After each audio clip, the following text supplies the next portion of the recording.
Cobra Kai is just like The Last Jedi. We'll explore that idea and a whole lot more this morning on Midnight with Cecil and Anna, that Star Wars girl, is our guest.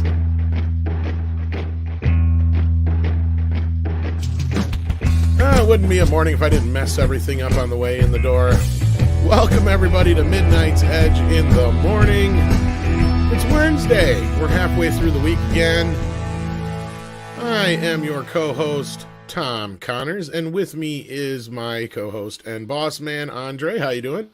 Greetings, everyone. Good morning. I'm good, thank you. How about yourself? Doing the best I can. Also joining us from the Great White North, which I'm still arguing is northern Minnesota. It's not a country. Script Doctor. Good morning, everybody. Thank you for having me on. We're always happy to have you along with us. And our special guest for this morning, we have Cecil. How you doing? Good morning, everybody. Doing good. Glad to have you here, even though you're sober, Cecil. And also with us, it almost seems like she's here just to make sure you're funny because you're not so drunk, according to her. So, intoxicated.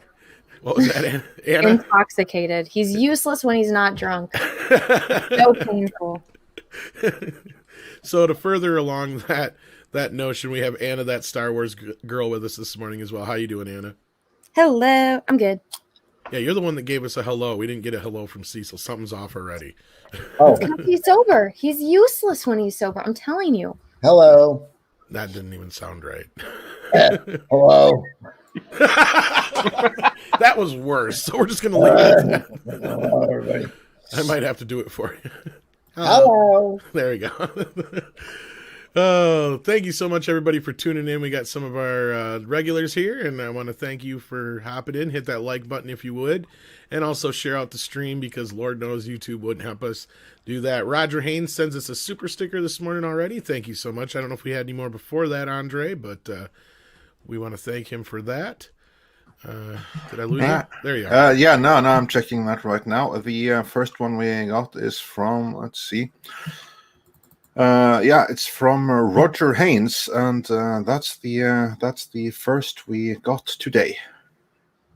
All right. Well, thank you, sir. And with that, let's get things rolling here. Cecil, what have you been up to besides being sober lately? I have been actually, well, I don't want to ruin the illusion, working on Cash Grab. We're putting together the fan art this week. Which this is the last day to get, right? Tonight it closes tonight. I don't want to push it because this week because I said if we hit 4,000 backers by tomorrow night, I would take one night off of my month sobriety and host the Jack Show Wasted. And I kind of don't want to break the sobriety thing. So, but I did make that. I didn't think it was possible, but a lot of people just started buying it again. So I hope I don't have to drink tomorrow. So you all heard the recommendation: go and support and get to more than 4,000. That's the end of the story, there, isn't it? I have a hard time pushing it right now, but I was working on the fan book. I have in the last couple of years just mountains of fan art. For some reason, people enjoy doodling and drawing Cecil, and there's just so much to go through. Even your stories now suck. Like, oh my God, the way you tell your stories, it's not the same. Everyone, please, for my own sake, because I'm gonna have to sit on that stream for 4+ hours and listen to shit like that. Please go back, Cash Grab, and get it over 4,000. Please, and thank you. Or do it on Friday. That'd be better. No, do it now. It's good to have It's good to have somebody in your corner, helping out while you're trying to do something good for yourself. Yeah, usually it's the other way around, but people are like, Cecil, you need to get sober. No. You pulling my head back, pouring booze down my throat. If I lived in New York, I might do that. I might drive to your house and just inject it into your veins. God. Oh my God. Anna, what have you been up to lately? Working. Obviously trying to make Cecil drink. Yeah, professional enabler, Anna. Okay, if you guys had to sit on a stream for, They do. multiple hours. They have to sit on this stream right now. Don't know how bad it is. I know, but here's the thing. There's Tom, Andre, and Script Doctor here, and me. On the Jack Show, I mean, your comedy is one of the central aspects of it. You're the C in the Jack Show. And when you're not pulling your own weight, it makes all of us have to work harder. I have never heard somebody pitching, please start drinking again. That's some high praise right there. Speaking of people making you want to start drinking, we also have Rob with us this morning. How you doing, Rob? Come on, Edith, give me a beer here, huh? Your sobriety is tearing this family apart. So this is the premise for Cash Grab, the sequel, is Cecil goes sober and it's Anna, that Star Wars girl's mission to get him drunk in order to save the world. Possibly. Yeah. I love it. Oh God, just make sure on the first page you have plastered, this is in no way based on the life of Amber Heard and Johnny Depp. Oh God. Oh Lord. Yeah. So, how's everybody doing? Welcome to the Voice of Midnight's Edge, Rob. How you doing? I'm doing fantastic. Getting better all the time. We couldn't get much worse. That's right. I actually got some news for us besides Cobra Kai that just came across the transom, as Rob likes to say. This is less than 10 minutes old. We finally have an official synopsis for the Lord of the Rings series over at Amazon. I read that should be good. I read that last night. Mecca sent that to me. Well, this just dropped 10 minutes ago on Variety. Here you go, Rob. So you can earn your keep. Okay, let me pull it up here. Okay, let's see. I just sent you the link. Yep, I'm pulling it up. The upcoming Lord of the Rings series at Amazon has unveiled the show's official synopsis. The epic series is described as follows. Amazon Studios' forthcoming series brings to screens. You were going to say stink. Stank. Stunk. I did not see The Grinch this year for some reason. I did not. What? Yeah, I don't know how I missed The Grinch. How dare you? I know. I even watched half of the Jim Carrey one. Well, anyway. Rob, sorry. Anyway, let's get back to Lord of the Rings. Well, actually, no, The Grinch is more interesting than this, but I digress. Amazon Studios' forthcoming series brings to screens for the very first time the heroic legends of the fabled Second Age of Middle-earth's history. This epic drama is set thousands of years before the events of J.R.R. Tolkien's The Hobbit and Lord of the Rings, and will take viewers back to an era which great powers were forged, kingdoms rose to glory, and fell to ruin, and stories can be effed up without anyone noticing because they won't be able to say, did this really happen? Because it's not in any of the books. I'm sorry, that's me interjecting. Unlikely heroes were tested, hope hung by the finest of threads, and the greatest villain that ever flowed from Tolkien's pen threatened to cover all the world in darkness. Beginning in a time of relative peace, this series follows an ensemble cast, both familiar and new, as they confront long-feared reemergence of evil to Middle-earth. From the darkest depths of the Mystic Mountains to the majestic forests of the elf capital Lindon, the breathtaking island kingdom of Numenor, to the furthest reaches of the map, these kingdoms and characters will carve out legacies that live on long after they are gone. The show's official Twitter account had previously sent out an image of the map, along with two messages: one ring to rule them all, one ring to find them, one ring to bring them all, and in the darkness bind them. In the land of Mordor where shadows lie, as well as welcome to the Second Age. In the Tolkien mythology, the Second Age was the time which the Ring of Power, including Sauron's One Ring, became existence. The Rings of Power, okay, because there were 20 of them. No, 9 rings. No, 9 rings. Sorry, why am I getting 20? Well, anyway, the show has assembled 9 massive. rings of men. Yeah, the men got 9 rings. The men got 9 rings. Yes, who were mortal. Yeah. The show has assembled a massive cast. Includes Robert Ariamo, Owain Arthur, Nazanin Bonaidi, Tom Budge, a name I can pronounce, Morford Clark, Ismail Cruz, Cordova, Emma Horvath, Markella Kavanaugh, Joseph Maue, Tyro.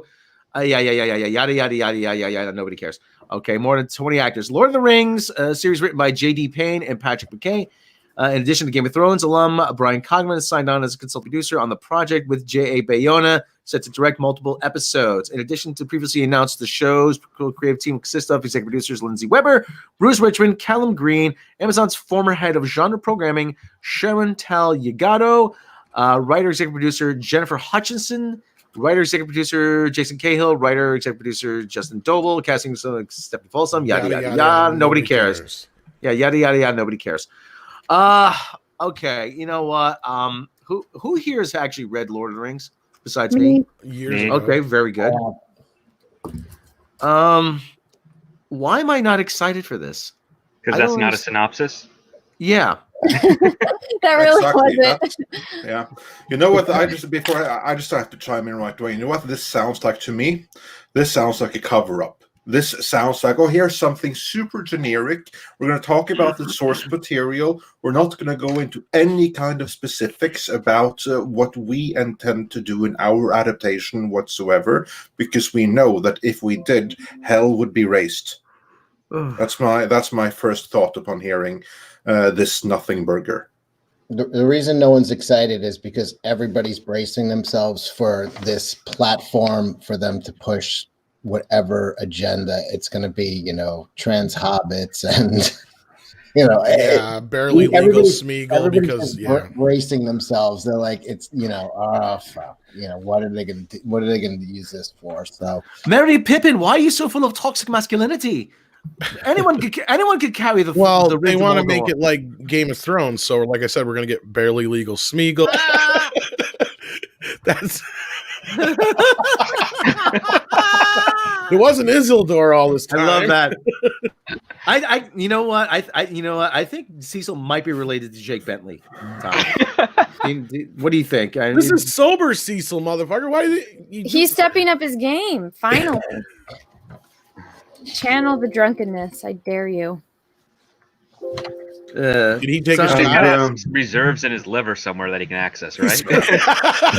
and also script. I have one question about this before we get on to like the main topics, because the thing that kills me the most with this whole entire nothing burger is one of the things that no one cares about, but I care a little bit, and that is the one line that says the Lord of the Rings series is written by J.D. Payne and Pat Kay.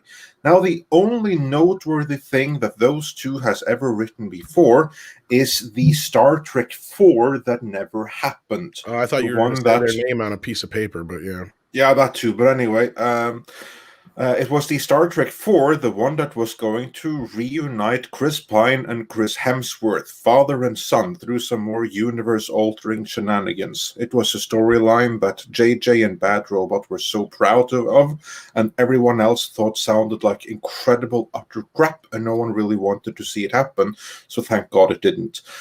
These are now the people that are showrunners for the Lord of the Rings series, and they have done absolutely nothing whatsoever that I know of to merit that they have anything in it for that. Script Doctor, are you familiar with their work? Do they have anything mind-blowing unpublished, or is it simply their Bad Robot connection? That Bad Robot is like spreading their wings a little bit further and installing some more of their acolytes in another franchise. What's going on here? Sadly, I think it's the latter, because I'm familiar with their names as assistants at Bad Robot, but I've never had any of their work come across my desk before. Not even in casual, not even people saying like, hey, this writing team, they do this, because every once in a while, I get like a burst of emails from some friends that said, "Hey, these are some new writers that are unrepped. They're sending these stuff to our contest or what have you. You should take a look at this." And so I get names of all various writers that no one has ever heard of. That some are really good, some are really terrible. I've never read anything of theirs before, so I have no idea what their level of quality is. And it's and if there is any level of quality, it's kept very close to the chest within the companies that they work for. None of it has ever been spread out, and that's usually pretty rare. It's either something very, very, very good, or people just, or it's really bad and nobody wants anyone else to see it, because like there's always exchanges to some degree. But Bad Robot is pretty good at keeping a tight lid on their projects. That's the other part too. So I don't know. I maybe wish I had more. maybe they should start leaking their projects so that we realize, hey, maybe this sucks. So you guys so they can make some changes on the fly and try to get better. No, you know what I've heard, and Cecil and Anna, I want to hear your takes on this. And like, if this what I've heard been completely wrong. I haven't heard anything about their skills, about writers in particular. But what I've heard through our Star Trek sources is that these guys are first and foremost very good politicians. And they, more than knowing how to write the story, they know how to maneuver themselves, and they know to let the boss know that they know who the boss is.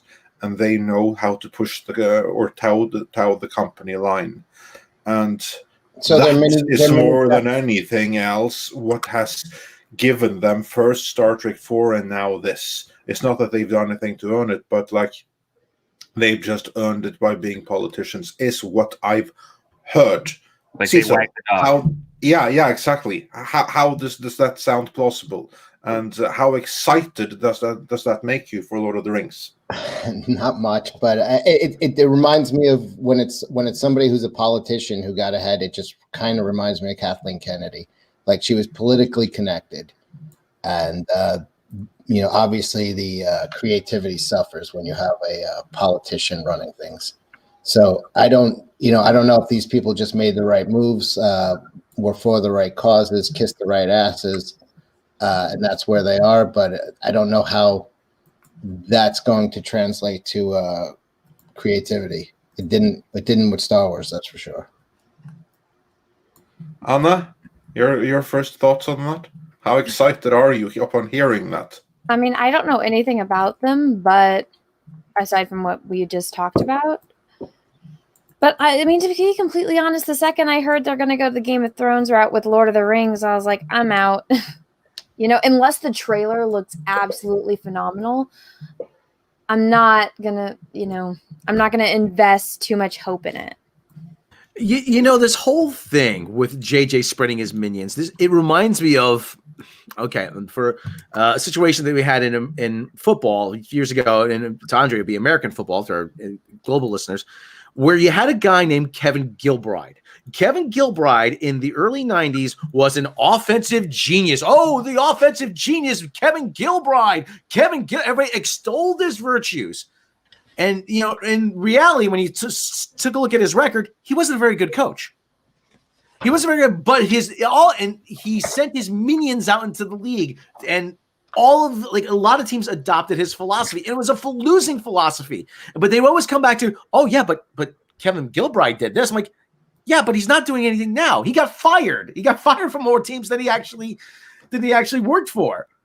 And it's no surprise that JJ's spreading his tentacles throughout the industry, that they're looking at JJ. Oh, well, JJ's had a lot of success.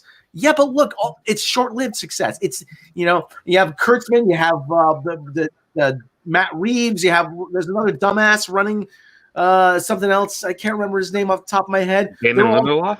Yeah, Lindelof. All the JJ acolytes are branching out, and because of their association with JJ, they're just getting their foot in the door immediately. Just because JJ had some success, even though he can't throw one into the ocean anymore. And I'm hoping it's going to be exposed at some point, but it doesn't look like it is. Yeah. Script, what I just said about what I've heard about them being politicians more so than skilled writers. As someone in the industry, does that sound plausible, or have I been completely misinformed? Well, you're not misinformed at all. There's always some vein of negotiating politics and kind of like popularity contest akin to something of high school that goes around the industry all the time. I mean, nepotism still is a thing there. If you have a family member, no matter how loosely affiliated you are, that's in the industry, you can weaponize that to get funding and financing for your projects, because there's always that potential that maybe it'll create a new network of connections. At the same time, you can start out as a writing assistant, and if you are able to have a good rapport with your boss, that can lead to bigger and better things. It's not going to be as instant, but you just have to work at it. I mean, it's worked a little bit for myself here and there, but that's just mostly because I've had good chemistry with the people who I've worked under. But, Hollywood, and that's the case here. Hollywood doesn't often reward hard work, does it? Not well. Here's the thing: like Hollywood is terrified of taking a risk, so that's why they're mostly a trend follower as opposed to a trailblazer. But whenever there is that risk, where you see that new movie that does something new, the whole rest of the industry wants to get in on that bandwagon, and they laud the person that took the risk, and that's when they celebrate. But you have a guy like J.J. Abrams and his company, which never take risks. I mean, the closest thing to a risk they took was Lost. And everybody with a solid head on their shoulders knew that show had no means to deliver on its promise. And right Tom, after it stopped. Tom, when did Hollywood have its best era? Roughly 1970 to 95. And what did they do during that era? What did they do during that era that they were so good, that they were doing so well? Well, that's when you had a lot of other companies instead of when old Hollywood was dying out, and you had like Seagram's and Coca-Cola and Gulf and Western and all that stuff step in and buy all the companies, and they didn't know how to make movies. They're just like, here's a bunch of money, George Lucas, here's a bunch of money, Steven Spielberg, Brian De Palma, Francis Ford Coppola, Martin Scorsese, insert your, super name here from that era, and say, look, we don't know how to do this. Go make a movie, and we'll promote the hell out of it, and we know how to sell it. But that's about it. Yeah. Remember Alan Ladd Jr. George. I don't understand this, but you know what? I'm going to take a chance on you. Yeah. It was all about taking chances and seeing what come out of it. Now, again, sports analogy. Everybody's into analytics. Everybody's into sabermetrics. And if there is a formula that can tell you how to put a winning baseball team together using percentages and stats, okay, fine. But we haven't gotten there as far as putting a formula together, a mathematical formula together to show you what's going to be a winning movie at the box office. We really haven't. Because as I always say, listen, when people want recommendations from me, I always tell them, I can only tell you what I like. Whether or not you're going to like it, that's a whole other story. And you have guys now, again, that think they're like J.J. Abrams and like Kathleen Kennedy, that think they are the arbiters of taste for the entire country, for the entire world, for the entire audience. It doesn't work like that. You have sometimes, Steve Jobs once said, listen, we don't know what the audience, we don't know what the consumer wants until we give it to them. Right. Well, it's an imperfect science. I know what they want, Cecil. They want The Rock. Yes. Yeah. Blackjack and hookers. No, the general formula in Hollywood is high concept, notable director, and a big star name. That's basically the bare minimum that they can guarantee. And going back to Andre's original question, I guess, and going off of what Rob just said, is no, like anymore, it's more about the agenda, more about the message than it is about, actually telling a good story. And I have zero hope for Lord of the Rings. That way, if I go in and I'm disappointed, then I'm not surprised. Yeah, I think that's a healthy attitude. And before we leave Lord of the Rings completely, we got us a couple of super chats about Lord of the Rings that I'm going to go through before we get into more agenda-driven entertainment, or entertainment that there is desire to make agenda-driven. Cecil, you were saying? I have one question for you to super chats. The last year, the big thing was how orcs were. Do you remember how they were saying orcs were being like treated racistly because they were the stand-ins for people of color, and it was like this whole bullshit thing that was. What are the odds? Anybody want to place odds that they address this in this Lord of the Rings series? And there's kind of like an orcs' rights. Orc lives matter. Orc lives matter. Guys, that wasn't for Lord of the Rings. That was for World of Warcraft. Yeah, but it still applies. It's the same idea. You think it's going to be completed? Yeah, probably. They're going to know the difference. Yes, nerds. It's wrong. I tell you, it's wrong that the orcs have to live in the mines of Moria. It's telling you, why are we segregating the orcs? Why can't we incorporate them into the society? I would put even money on it that orcs are brought up and the way they're treated, and there's I'm not so sure, because you have a plenty diverse cast that can probably do that all on their own without bringing up the orcs. But of course, why not hammer in even more? Okay, Tom, which one of the cast is not Idris Elba? That is, there's their Idris Elba stand-in. Who knows? We can't get Idris Elba, so we'll just get this guy. We'll call him not Idris Elba. Lenny Henry? I guess. I don't know. I haven't seen him. Well, if you say so, then yeah. I don't know. All I know is I got literally nothing out of that supposed synopsis. I don't think you were meant to. It was only meant to like get you excited, and it's not going to be too specific because then you won't be excited. Is my guess. Well, the hardcore Tolkien guys are going to say, "Ooh, they're doing the War of the Ring. They're doing the War of the Ring." But and like at the same time, like that's meaningless to anyone who really hasn't read all the extended lore.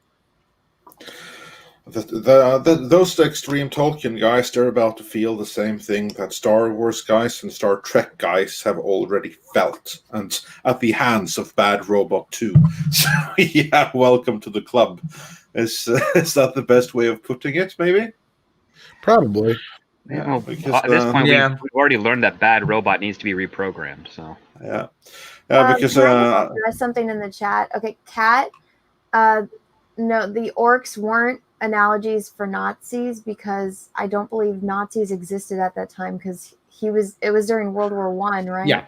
Yep. Yeah, it was an allegory for World War I. I mean the elves are actually the Americans. They came to Europe for a short time and then they left.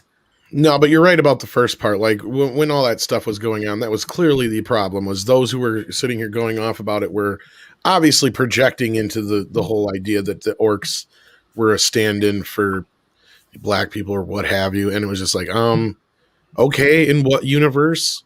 Okay, so the whole orc thing. So again, that was World of Warcraft. So in World of Warcraft, the orcs are aliens actually that come to, the planet from their own planet. So there's even less of an allegory there. Well, yeah, but then they're also slaves and stuff. So that's why somebody's like, well, orcs are standing for black people. And I'm like, no, they're not, but whatever. No. Yeah, the orcs are originally elves that were tortured and mutilated. Yeah. In Lord of the Rings. See, I remember when I first heard this idea just casually where they said orcs are racist. And I'm like, really? They're holding up signs and using derogatory terms to elves and humans and hobbits? You hairy foot motherfucker. Something of that nature, yeah. But then you realize this weird allegory. I'm like, no, that doesn't make sense at all. Tom, we said we weren't going to speak ill of Brie Larson on this. You had what does Brie Larson have to do with it? Feet. What? Oh. She has big, ugly hobbit feet. Hey, I have hobbit feet too. Yeah, but I doubt they're anything like hers. No. She has like bunions and stuff because she wears high heels. But she doesn't have hairy feet. That's one of the qualifications of a hobbit. And too much info. Jake described Brie Larson's feet as looking like a British person's teeth. Oh Jesus. Anyway, what do we got for super chats? Compliments all around here, from honest feet to British teeth. Yeah, let's get into the super chats. Andre, you made a rhyme. Yeah, well, sometimes I have a little scold in me. So yeah, there you go. Or that's a bod. Actually, I think it is in English. Yeah, bod. I have a bod in me sometimes. Moving on to the super chats as pertaining to Lord of the Rings. Taker610 said, "Lord of the Rings Seinfeld. It's about nothing."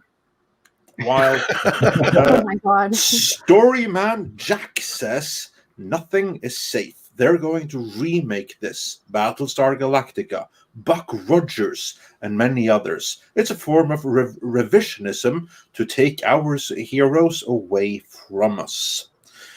William Sova says, "I tried to read the Lord of the Rings books once, but I broke them over a burglar's head in self-defense.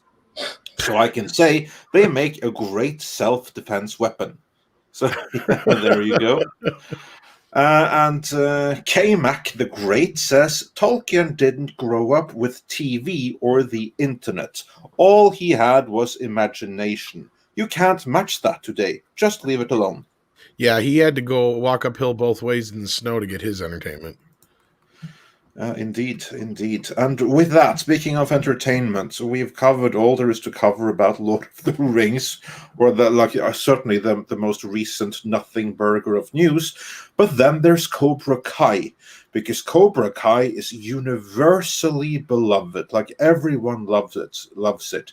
Now it's gone from YouTube Reds, where it could fly under the radar, and gone from there to Netflix. And on Netflix is exposed to a whole new audience. So what happened when it got there? Tom, will you fill us in on the rest of the story? Well, of course, anything that we enjoy that isn't tainted by the wokeitude of the great big masses that are out there will eventually be taken down, or if not taken down, scolded and shamed into being better, should we say. And ever since the LA Times did this, I don't know what you call it, kind of article, because we had a debate about that's the inverse one that's right there. This is the inverse one, but this all started with the LA Times article in a Marvel writer, I believe it was, who the rival Marvel writer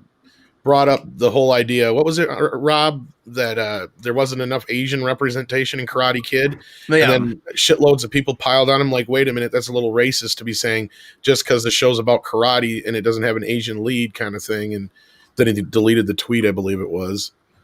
Yeah, they even went to China this year. What are they complaining about? Well, actually, it was Okinawa, but yeah. Anyway, I'm joking. I know, a whole other country, but anyhow, the Japanese proud that not only do we confuse Okinawa with Japan, we also confuse China with Japan. Exactly. So yeah, Jinping will be most pleased. But regardless, sorry, go ahead, Cecil. I was joking. I know you were. I know. Anyway, so. Needless to say, it didn't take long for the SJW crowd to pile on Cobra Kai. Why? Because it's got a male lead in it. It makes fun of woke culture. It doesn't have a bunch of messages in it for us to learn and make us better people, which actually it kind of does, but not in the way, shape, or form they want it to. And then all of a sudden now we're getting a bunch of articles that are basically, like I say, trying to pressure Cobra Kai to get better, be more diverse, and all this other crap. And then there was this doozy from Lisa Wertstedt, or however you say her name. She is trying to compare Cobra Kai to The Last Jedi by basically saying, well, you don't like The Last Jedi, well, and you like Cobra Kai, well, here's what's wrong with that. And by trying to compare the two in this really convoluted way. But needless to say, I think the bottom line here is that there's this active, I think Andre said it best in the opening, there's this active campaign now to make Cobra Kai more woke from the media, because it does have a bigger spotlight on it. I don't know what you guys are taking away from this. Let's start with you, Anna. Cobra Kai, Never die. Eagle Fang. Eagles don't have fangs. Doesn't matter.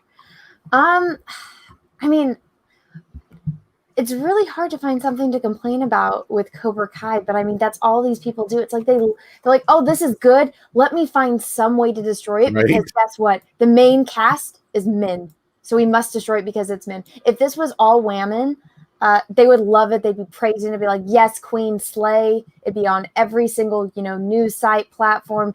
Going to get all of the awards, bestest ever, but they hate it, so they're going to complain about it, even though it's good. Yeah. Which is funny, because actually there's only one technical all-white male lead, because Ralph Macchio is, of Italian descent, and obviously so. And then the rest of the cast, though, is pretty damn diverse. I mean, even in this third season, you had Miguel's mother got a little bit more screen time. We had another returning character that was female that had a lot of screen time in one episode specifically. And then we had,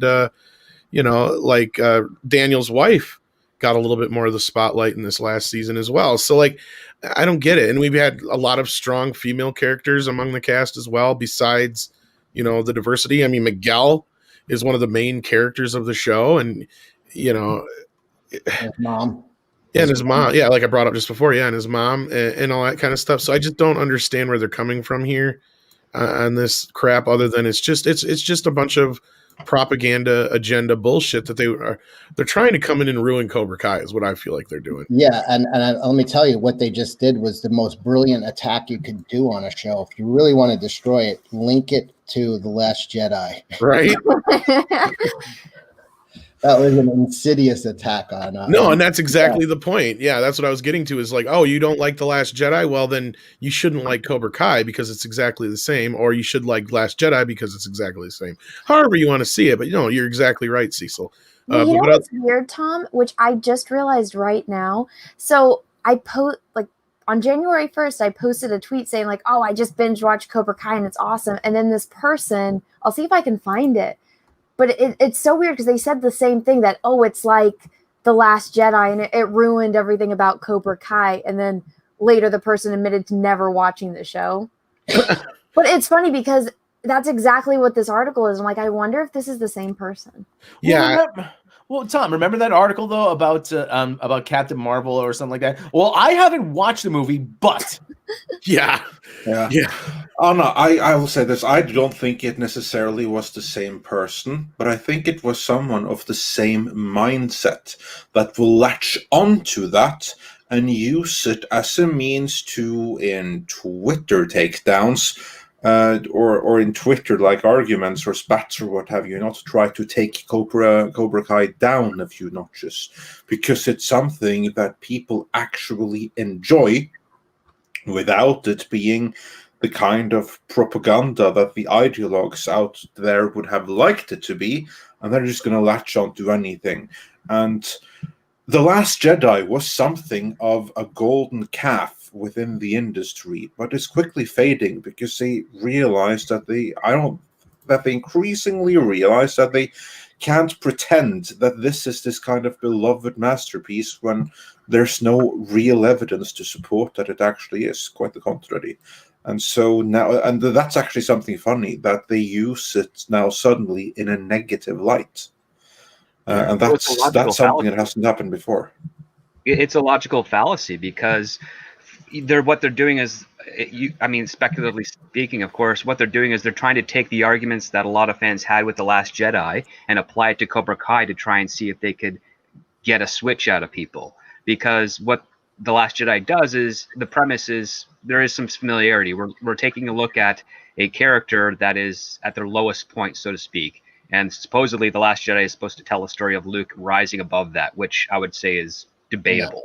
Yeah. But here with Cobra Kai, it's a character who is, he's at his lowest point, and then a kid comes into his life and helps him get back onto a journey where he becomes a mentor and a role model and helps this kid that's struggling out of a tough situation. But that's not what The Last Jedi is about, because Rey doesn't have a tough situation. And she's not really helped by Luke in any way. And Luke is completely averse to helping her throughout the entirety of the film until the very end for reasons. So, I mean, it's a logical fallacy to try and compare the two, because they may have some similarities with regards to the starting point of that premise, but one is done with understanding of cause and effect, an understanding of character, a goal in mind with an ending that is going to be intended to give the audience a smile on their face, where The Last Jedi doesn't achieve any of that in any way, shape, or form. And it also deters from the story for a good hour for no reason whatsoever. But you're forgetting the biggest problem with Cobra Kai script. Johnny's a straight white male. I mean, so we can't have a straight white male be a good role model. Oh no. Yeah, not only that, he is from their point of view the furthest thing from a good role model, because he is, by the definition of a toxic white male, he's someone that openly speaks out against their agenda and their, like, everything that they hold value. Like, he even says that Cobra Kai, that represents a fight of styling that your sissy generation desperately needs. And you can like have asthma and all that made up bullcrap outside, but not in here. You don't. And it's a little bit tough. But you know what, Johnny Lawrence, he's gonna say some some messages that quite a lot of people out there, especially in the Twitter sphere, desperately need to hear. You know, I was on. Why am I on Twitter? I'll never know. But anyway, the whole thing with the guy and his daughter and the can of beans, and the whole thing, and it says, "Oh, he made her sit there until she could open the beans with the can opener." I'm like, and I'm like, and I was like, your generation is so soft. I'm like, my dad at 9 years old made me go outside and gather firewood. He said, "You're not going to come in until you get enough." I'm like, is this the bar now? That's how low the bar is. That's what Johnny represents. What you just mentioned, Rob, is that, you know, he is and I love that you have Archie Bunker up because I've compared him to it. Like, he is Archie Bunker. Well, no, if I may, Tom, the reason they hate the show is because Johnny is basically Trump in their mind, the anti-PC. Kind of, yeah. No, living in the 80s. You could be anti-PC and not be Trump. I mean, that's the thing. I mean, geez. Well, not in their minds, you can't. Right. In the minds of the people that make these kind of articles, in their worldview, no, you can't. Like, because they see the world in black or white. Yeah, and someone that isn't fully on board with their agenda, but at the same time isn't like Trump or a Trump supporter, that does not compute to them. Well, and then it's a false dichotomy. Well, and the thing is, in this article, I don't want to get too much into it because it does get into some spoilers, minor spoilers, but like basically she tries to do this real straw man argument on just because Luke is in one place when we see him in The Last Jedi, and Johnny is in a certain place when we've seen him at the beginning of the season, and where he is here, where he's at now in the situation. She tries to equate the two, and it just doesn't work. No, comparing the two only highlights how fucking absolutely, sir, how bad Last Jedi is. All it does, first of all, no one was asking for a Karate Kid. Karate Kid was a dead property. Literally, nobody fucking was saying, "More Karate Kid, please." It was dead.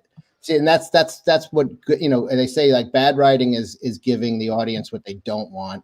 Good writing is giving the audience what they do want, but great writing is giving the audience what they didn't know they wanted, and that's what they needed. Yeah, essentially. Yeah, and that's what they achieved with this. So to compare it to The Last Jedi, where you had a fan base begging for new material and begging for this property, and then just being served up a plate of shit.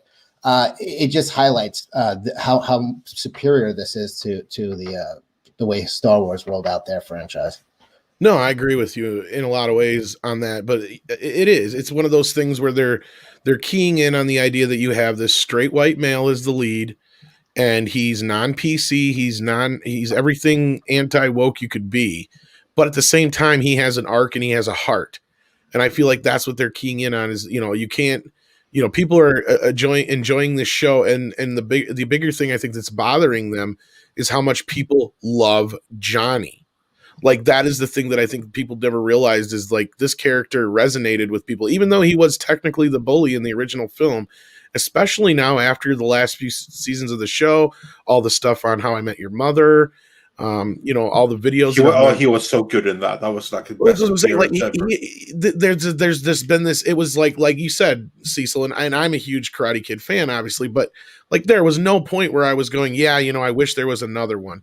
I mean, Pat Morita was dead. As far as I was concerned, the franchise was dead.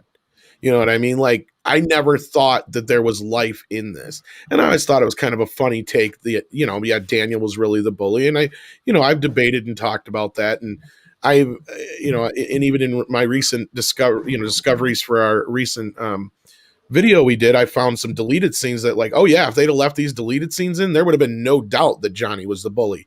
But since those scenes are gone, there is that air of, you know, what could be. And that's what this show gave us. And that's what's awesome is they explored an element that nobody necessarily keyed in on originally, but over the years it kind of grew and grew and grew. And to try and compare that to what The Last Jedi was, that's not even close. Because, like, this would be like the equivalent of, like, you know, I mean, not even Boba Fett for that matter. I mean, there's nothing in the Star Wars universe that Johnny is like. But you were going to say something, Script, sorry. Well, he's kind of, to a point, he's kind of like the Darth Vader, because it is a redemption arc for Johnny as well. Like, he's redeemed through his kids. he's perceived as the enemy from the original franchise, but he's at his lowest point. And thing is, audiences, one thing that you can kind of bet your dollar on is that audiences love an underdog story. They love a guy or a girl who's the world's kind of crapping on them and things aren't going well, and then they decide to take action on their own by their own volition and make their life better. And we like those types of stories because it's something that we as a human species have had to do at one point in our life, where we're just knocked down to our lowest point because of society or what have you, or whatever situation. And you have two choices. You can either wallow in it, or you can get back up and say, screw you, world. I'm going to go further, and I'm going to make my life better. And that's what we cheer and we love to get behind. And that's what Cobra Kai does. And we love a comeback story. I mean, the Bad News Bears, Slapshot, Robert Downey Jr. Well, those are all underdog comeback stories. Well, yeah, but still. Yeah, Major League. Major League, exactly, yeah. No, and that's what the show captures into. Yeah, sorry, go ahead, script. No, I was just saying, like, sports analogies are your default thing. And, martial arts is technically a sport. So there you go. Like, it all hits. Absolutely. And I think Anna's still gone, but now Cecil, have you caught up on the latest season at all, or have you been watching the show? Yeah, I just finished it the other day, and yeah, I really do think the appeal. Somebody once said a couple of years ago, about what's the appeal for Trump, and it was that like people just find it refreshing to have somebody who just says what's on their mind, and it's kind of like a masculine trait, and people are so couched and so afraid to speak their mind because they don't want to be called an istophobe or be misinterpreted. And he seemed to have just not give a shit about it. And I think, Johnny's character, somebody in the chat, I'm sorry, I can't give you credit, but they had a point. They were like, Johnny never was on the internet, so he's been shielded from wokeism. Whoever said that, it was a great point. Like, he's completely oblivious to PC culture. Not only does he not participate in it, he's not even aware of it. So, right. And I love that line when a kid's like, I'm on the spectrum. He's like, I don't know what that is, but you need to get off of it right away. Yeah. He's drank away the last 30 years. So he's still trapped in the 80s to a point. Remember when he was on the date with the girl? She said, I love taking down the patriarchy. Yeah, I hate the Patriots too. And he is. That's what he is. He's Archie Bunker. He's just so oblivious.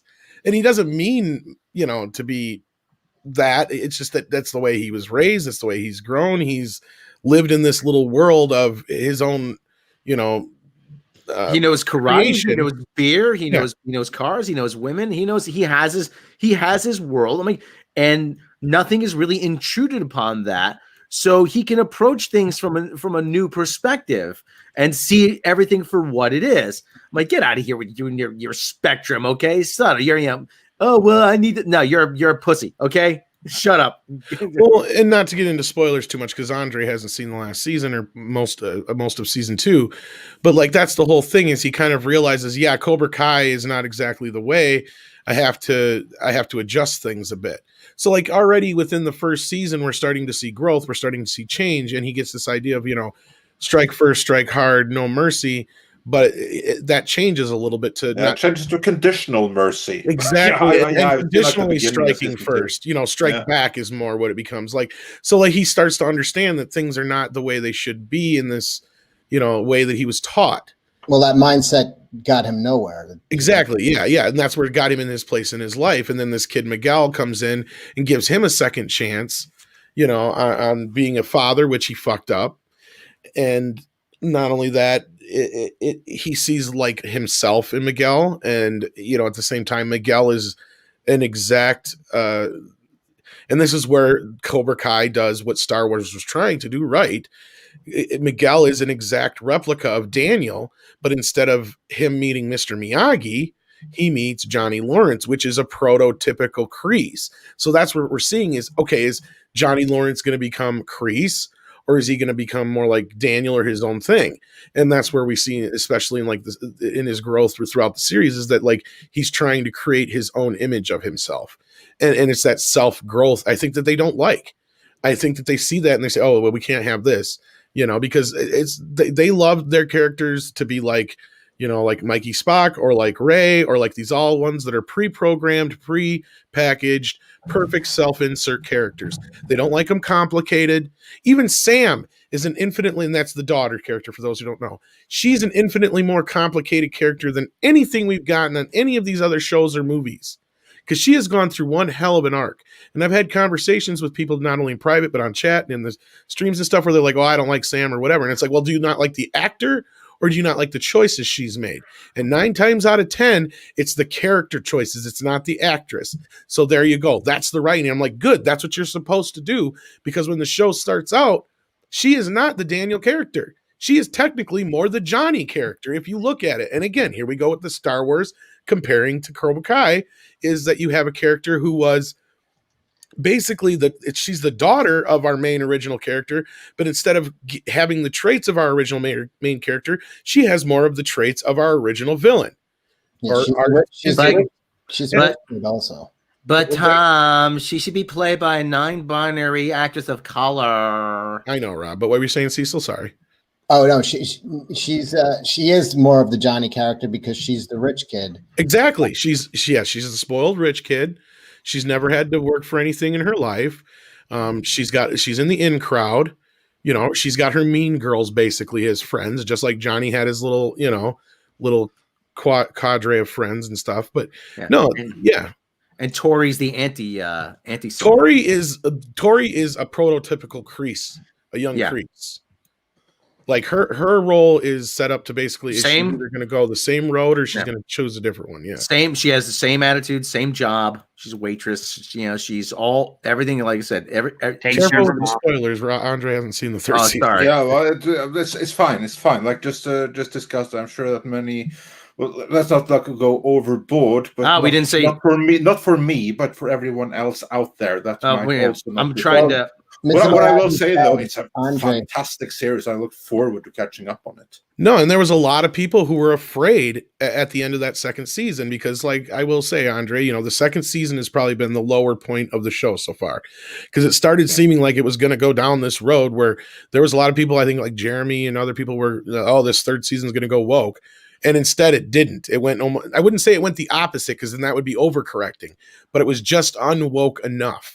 And it made just enough fun of the woke culture and used it to its advantage. And again, not to get into spoilers, but just the certain way that certain people manipulated the woke culture in this last season was brilliant. You know, and for the people that have come out and they're talking about the stupid shit about this show, seriously, just enjoy the fucking show. Enjoy the fact that it's diverse and it doesn't have to call attention to that every 10 fucking minutes. Yeah, and that's bad because they want to call attention. Exactly. That's what they want. And that's what this whole campaign's about, Andre. And this is what I was trying to tell you the other day when we were talking about that LA Times article to begin with. I'm like, that's what this is all about. It's not so much that, you know, yeah, it's a good show and they're trying to do this. No, it's more about these people are trying to conform the show to what they want. This is another one where they're trying to come after it because before it was on Netflix, they didn't care. Like you said, it was under the radar. It didn't matter. Even though then it within a certain period had over 50 million views on the original episode. And they've doubled that audience basically with Netflix now because they gave us some numbers yesterday.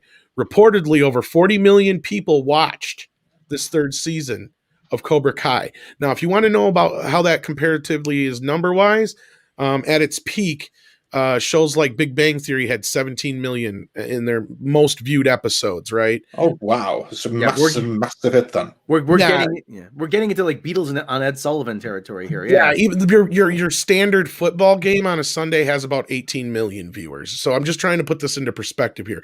This show is a massive hit. Now, it's not like nearly as big as, say, like Game of Thrones or probably Stranger Things yet. But when they put the last 2 seasons, which had been out for a couple of years now on Netflix last year, and they put them on near the end of the year, they were already in the top 10 shows for Netflix for the year, just in those last, whatever it was, 2 months, I think it was on Netflix, just for those first 2 seasons. So right there, this show is really resonating. So these people are seeing this, and they're saying, wait a minute, we got a problem here. This show is all about a white guy. That's the problem they see. Yeah, and people like him. He's a likable, he is Archie Bunker. That's basically his character. It So, is. He's a lovable, ignorant fool. We love him for that specific reason, is because he's innocent in that. It's like, yeah, he says stupid shit, but he don't mean it like that. Just like Archie, and usually every episode is Archie getting his comeuppance and learning a lesson from it, right? And we get a little bit of that with Johnny. That's the whole show. yeah, I mean, have you never got that? There's never been an episode for me where you just sighed and be like, what? Like you didn't get a heavy-handed, like, all right, and you expect it almost in everything you watch nowadays to be like, where's the fucking propaganda, or where's that one line they got to slip in, and they just it doesn't come. It doesn't happen in any of the episodes I can remember that there was any kind of just propagandizing or preaching, and it's so you're just so used to it that you almost brace yourself for any show you watch. It's going to be one line or something. They'll slip something in. Yeah, but they've managed to have a hit show, and I don't know. Maybe that's why people just are just tired of being preached at. Yeah, I think that's part of it. And Mandalore the Great says the fact that people compare the two is laughable. And yeah, that's kind of the whole point we're boiling this down to begin with. And thank you for the $5 super chat. And we're going to get back to the other super chats here. But when I saw this article, I spent almost an hour just busting my brain on it, Rob, the other day. It was just so freaking ridiculous. I mean, we're not going to read this article because, again, I'm not going to give her any more attention than she deserves, which is none here, because this article is a whole lot of stupid, and this is the most glaring evidence I could find of what I was trying to say to Andre the other day of what's going on here, and that is this is a big active campaign to try and ruin the show. Yep. But Tom, what I've noticed What's is that? all of these outrageous articles. Like I read one the other day that was like, oh, Anakin turned to the dark side because of toxic masculinity. And then this is the last, Cobra Kai is the last Jedi.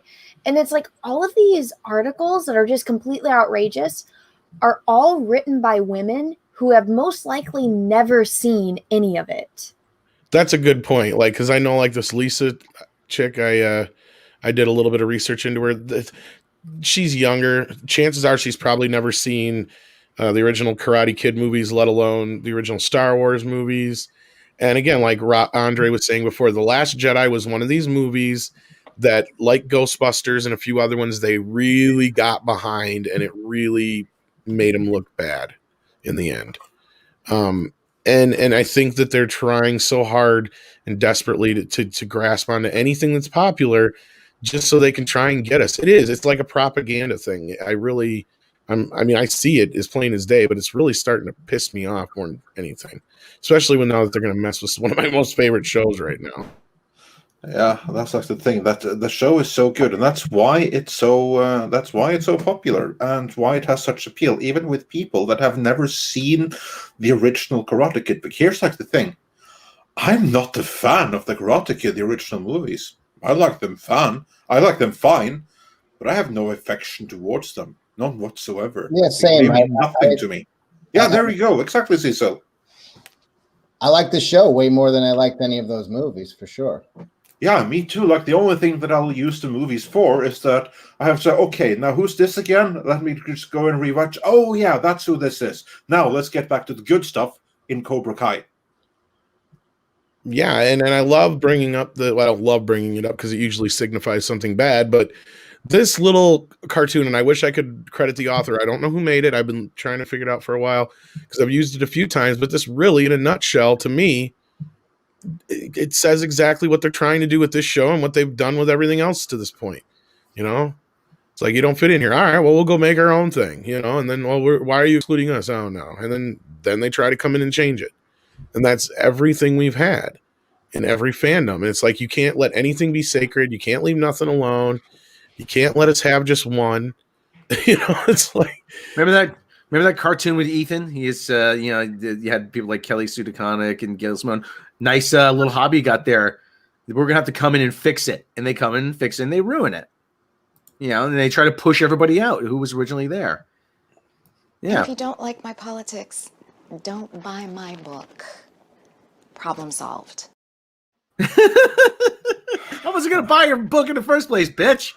Well, it's funny that she says that because guess what? Guess what? Oh my gosh, her book got canceled. Yeah. I Isn't have it to also say, odd that she matches her lipstick to her hair color? Like, you don't see that with blondes or brunettes. Goodbye. She's just got like such a smug face on her. Jeez. Well, you can just see it like writhing out of her. She's just such a miserable person. And there's this thing with people that are unhappy and angry is they don't want anyone else to be happy. No. And it makes them upset. So what do? If there's a happy person in the room, they will do whatever they can to bring them down. And that's exactly what women like her do. Like women that wrote those stupid articles, they've obviously never watched it, and she probably didn't read very many comics, because in that same interview she's like, where are these comics that are apolitical? And I'm like, didn't you read any of the pulp comics? Like, those are fantastic. A majority of them are one shots, but I mean, you wouldn't be able to tell a majority of these authors' political views. So shut the hell up. That just tells me that even I have read more comics than she has. No, and that's the funny part about Cobra Kai, and it's funny that we equating the two now, because normally something like Cobra Kai would be a story that would be perfectly put into comic book form first. Like, normally Cobra Kai is something that I would never thought I would see on television, but you would tell me, like, if that was going to be a comic book, I would totally believe you. it Like, would be something you'd expect Dark Horse to do. You know, Dark Horse that Exactly. did the best alien stories outside of the first two movies, and the best Predator stories outside of that first movie, and the only good alien versus Predator stories. I mean, yeah, you'd expect Dark Horse to come up with something like Cobra Kai, but here it is on the big screen. It's unbelievable. Yeah, I know. And then you got people like Kelly Sue and Justina, what's her face, who's Ireland. Ireland, who's saying basically the same shit with the whole Star Wars thing. And right there is a prime example. But yet we're here, you know, they should be doing stuff like Cobra Kai instead. Cecil, go ahead. Sorry. Did you see the Bounding into Comics with author, what the hell's his name? Daniel Jose Older? Oh, look at Oh, actually, I got that right here. Yeah, but it was in private chat. Star Wars is done. Do you have it? He does a 52 seconds of play that little clip. It's 52 seconds of him. All right, I got to share the audio. Okay. Yeah, it's 52 seconds of him talking about his project. See how many times he mentions the plot, and how many times he says non-binary, and what was the other? Oh my God. It's all agenda. He barely in 52 seconds he says non-binary and some other Yeah, well, this should be good. Asks about Taka Jamarisa, hotshot pilot, aspiring scoundrel. Great taste in music from my novel Last Shot. Taka also has a pet wart named Cord. Things that were important to me when writing this character. Keep in mind, there is no one right way to write people of a certain demographic. This was my particular take for this character, Taka Jamarisa. I wanted to show that they were a person of color because there are very few non-binary people and even fewer non-binary people of color presented in media. I wanted them to be able to say their own pronouns and not have other people gender them and decide their gender from the outside. I wanted them to be clearly a human and not an alien, because in this particular case that was important. And I wanted to show canonically Han and Lando respecting the they them pronouns without missing a beat, because they're heroes, and real heroes respect people's pronouns. Oh, for Christ's sake! Well, I'm really distracted by that horrible green screen, and they're missing a tag to that book of Last Shot, which is "and then it missed." Oh! You know what I want? I want like the point of view character in the Last Shot to have a run-in with Johnny Lawrence. Oh shit! I mean, this is almost like the quintessential like woke, messaging over story. I mean, she's a scoundrel and she likes good music, but did you understand? She's a person of color. She's non-binary. She uses it's a they. It's no she. Like you're being nasty now. It's a they. We don't know. We don't know if this is an XYA or XY they or an XX they. Well, they're faceless. Immediately, he immediately failed the red letter media test. I can tell you what Johnny would say, Andre. Oh yeah, do share. I don't know what your pronouns are, but how much do those make? Yeah, indeed. Johnny would say he's anti-nouns. Oh, that's just funny, that scene where he's on the phone and he's like, yes, we got classes for guys and girls. He's like, non-binary. What is this, a prank call?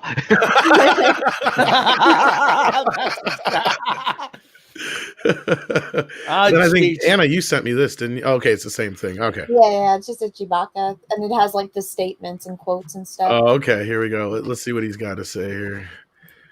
This is from back in 2015. Hang on, Kitty's making noise here. Girls were girls and men were men. Mr. Wade could use a man like Herbert Hoover again. Not that Rob couldn't have read some of these, but anyway. Hold on. Let me see what we got here. This is Chewbacca, the thing there? Yep. Okay, I got it. All right, we got it up. Here we go. Daniel Jose Older wants heroes to use pronouns, and I want him to be unemployed.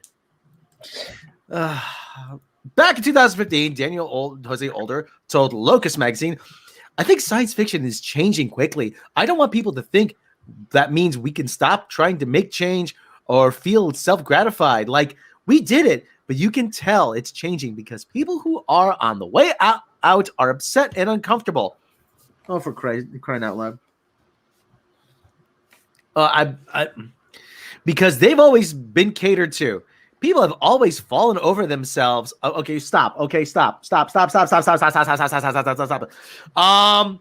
When those new fans start that you want to come in, when they start spending money, you cater to them. Okay, they don't buy shit. How many times we gotta go over this? Show me the money. Okay, Rob. Reel it in. This is why we got to have more mead. He's got to get this out of his system. Where were you here on this thing? People have always fallen over themselves to move out of their way, and people are not doing. Okay, I can't say this.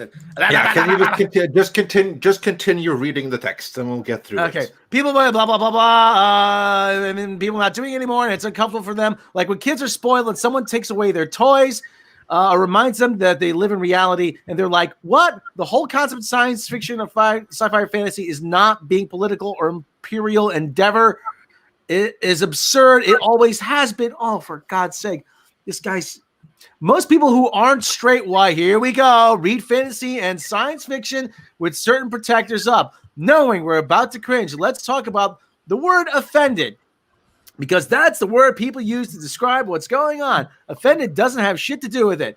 I don't get offended. I don't want my people to be erased. I don't want my people to be demonized, especially kids. They internalize that. What do you mean, your people? What you mean, yo people? Yeah, well, just continue reading. They internalize and feel like they can't be protagonists. The people who are really offended are white, oh, here we go, who suddenly see themselves as not centralized, and they're offended. Be offended. That's totally cool. I'm not okay with people who are always erased again and again. It has nothing to do with me being offended. Where does that leave us? Yes, we are seeing a renaissance of counter narratives in fantasy and sci-fi, and that needs to happen. It's good for literature. On top of being bad for humanity, that old shit is cliche. White savior narratives are cliche. They're boring. It wasn't good writing in the 50s, and it's not good writing today. I think that needs to be said. It's a craft failure on top of human failure. Shut the fuck up, asshole. Shut the fuck up. Blow it out your ass. Blow it out your whichever non-binary sphincter of your choosing, okay?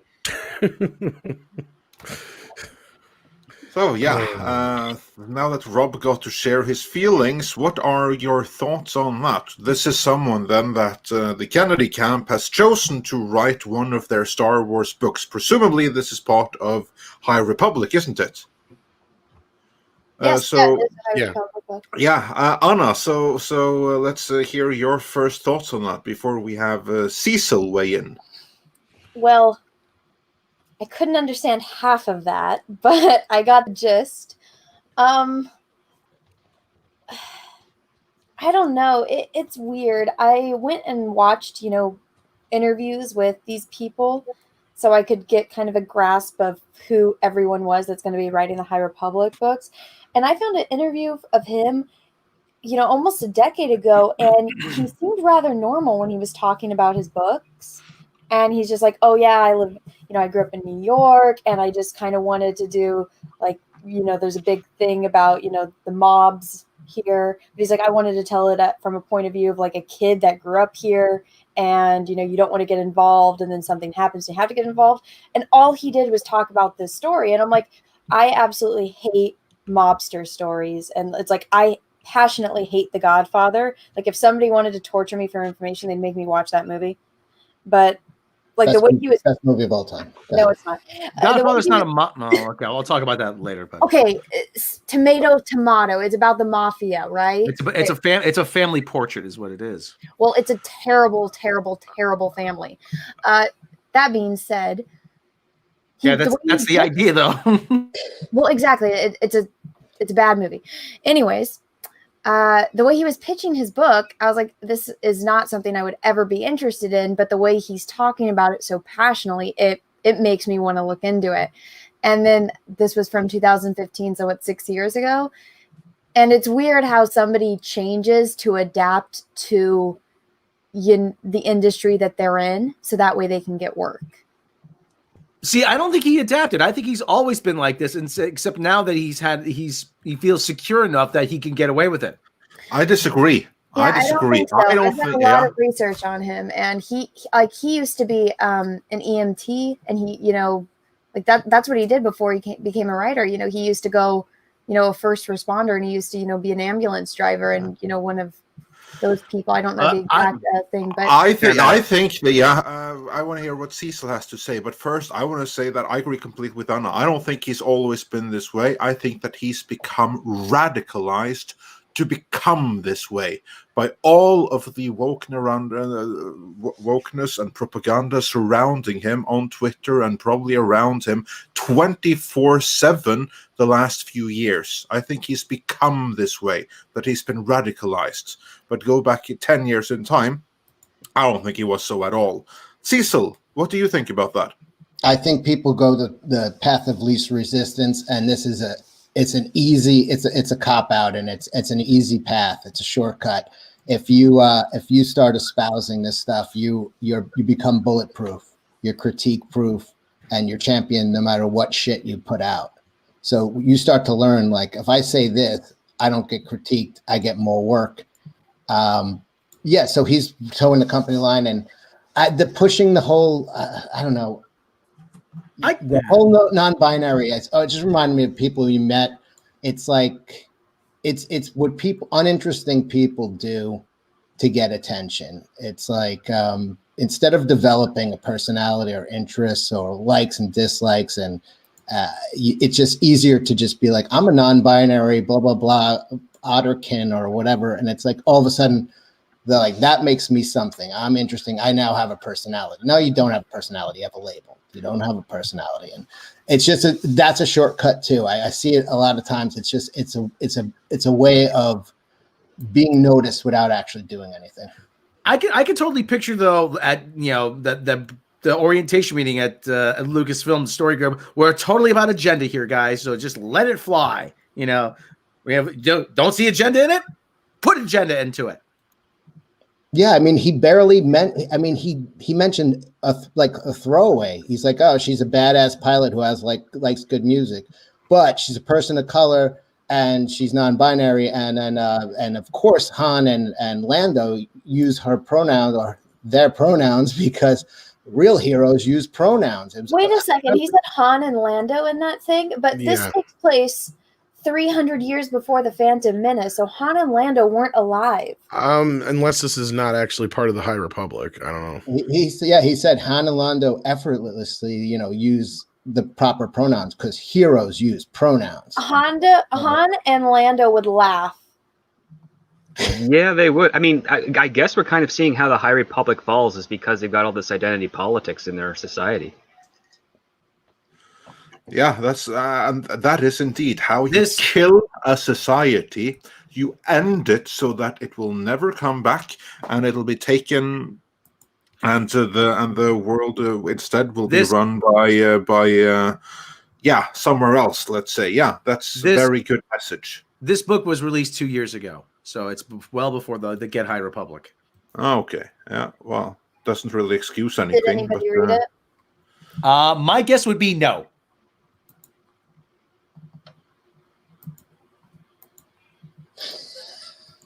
That's about much excitement for it. Yeah, very, very exciting. Didn't one of the writers of the New Republic or the High Republic literally almost paraphrase with Kelly? If you don't like my politics, don't buy my book. Yeah, that was one of them. More or less paraphrased it, forgetting that what happened to the Connix books. It got cancelled. Well, I have a number here from Barnes and Noble. This book in their sales rank is number 50,920. So take that as you may. Yeah, that's a good going right there. Before we carry on with the Star Wars discussion, I just want to take us through the super chats that pertained to Cobra Kai, which was the previous things that we discussed, and it'll be all Star Wars all the time from there on out. Or at least close to it. So I'm just gonna get to the Cobra Kai things. Just give me 1 second here. On that note, by the way, Detritus says, "Have you seen the Lord of the Rings casting? Diversity boxes ticked." Yeah, indeed. And also on that note, Thunderstorm said, "Woke ring. They won't leave it alone. Everybody's entertainment will be touched non-consensually and want to make you watch." And Alexa Serra, getting to Cobra Kai, says, "Loving it so far. What franchise could be Cobra Kai'd? FTR, LOL. Tom Rothman sounds like Tom's Frank Marshall impression, LOL. Have a great one." Oh, thank you. The only Tom Rothman interviews I've seen, he sounds more like Rob's impression, but that's a good question. I wonder what other franchises could benefit from a Cobra Kai update. That is a really good question. Anybody got any ideas? All of them. Any franchise could benefit. Well, I think they're talking more about something like that isn't necessarily, a franchise that's on the tip of everybody's tongue, but also has like some room to mine for something from a different angle, perhaps. I think is what they're asking more. So you got Buck Rogers could do that. Another sci-fi property. Could probably do like Space 1999. Just change the year to. Granted, they've been trying to reboot that series. Police Academy. Police Academy, yeah. Yeah, even though there's no villains or whatever, but yeah, there's different ways you could. No, the cops would be the villains now. Yeah, that would be the new Police Academy. Yeah. Yeah, exactly. There you have the new academy, and then of course you're going to have the descendants of Harris, for instance. Like he was kind of a villain, wasn't he? So yeah, you could do wonders by Cobra Kai. He's still alive, I think. Police Academy. G.W. Bailey's still alive, I think. Yeah, there you go. You could do wonders with that. There's a few of the cast members still alive, but yeah, we've said that before. You just basically bring back Cocoon. Steve Guttenberg. Yeah, Cocoon. Alienation. Alienation. Yeah. That was dope. I love the Alienation. Yeah, you could Cobra Kai Alienation. That would be amazing.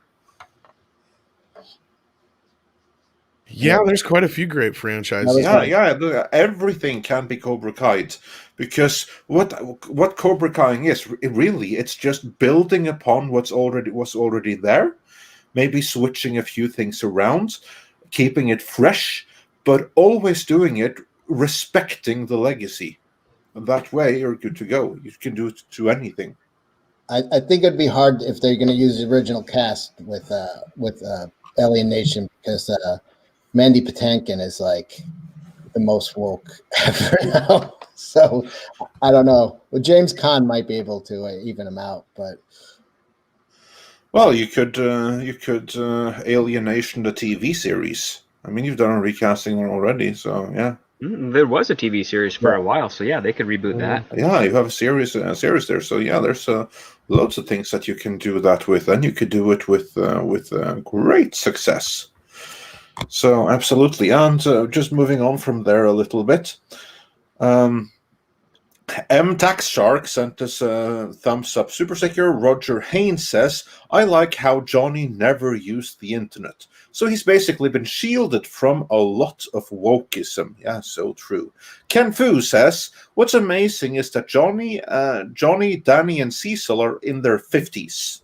Yeah, you'd never think. Yeah. And Stone Gasman says for $10, thank you so much. Last Jedi and Cobra Kai are in completely different galaxies. Screw any comparisons. Also, Daniel was protagonist and Johnny was antagonist, or vice versa to some, but latter wasn't the villain. That was Kreese. Yeah, so true. Yeah. So true. Yeah, like I was saying, like she fundamentally does not understand the dichotomy, or she's really just stretching to try and convolute or conflate. She just has to defend The Last Jedi. That's all. I don't think she watched it. No, she does go through certain aspects of it, but I think you're right, Anna. But it's a Google search. It's like, yeah, everything that she used for that article was something that you could have gotten from another article. Like, oh, here's like the top 10 things that happen in Cobra Kai season 3. These are the characters. These are plot lines. I don't think she watched it. No, probably she didn't. Well, and probably she probably read the synopsis and skimmed an episode or two, and beyond that, she would probably just decide, oh, I'm gonna do one for that and score some brownie points, and that's what that whole article was all about: finding some way to strike out at something and be popular, like straight out of cult school. Well, no, and I'm glad this is the one, the tweet you were talking about earlier, Anna, and you sent it to me, but I didn't see it till now. But no, I think this goes and shows exactly what I was saying, Andre, is that this has been an agenda that other people have been pushing for a while. Like, this is not just this Lisa person. This is an active campaign. Oh yeah, absolutely it is. It started with that LA Times, and it started with that damn LA Times article. That's why I'm not so sure that one was as innocent as you think it was, or however you want to put it, with in the conversation we had. But I really do feel like this is something that's coming from whoever it is that decides these things. I still think that article was a preliminary defense because they knew this would be coming. Well, this was already coming before that article. That's what I was trying to say. Yeah, that's what I think that article was I don't about. Think it was anything. Yeah. Oh, here's the thing. Okay, so everybody wants to know. Andre feels like the LA Times article is coming from the people behind Cobra Kai, and it's more of a defense or trying to get ahead of this. I say it's too late. This shit's already happening. I think the LA Times article is just something that's fueled the fire because that's all it's done. So if they were behind it, then it was a really stupid move. That could be, but still, I think that the Cobra Kai was spoken very highly of and got so has all these other articles in that article.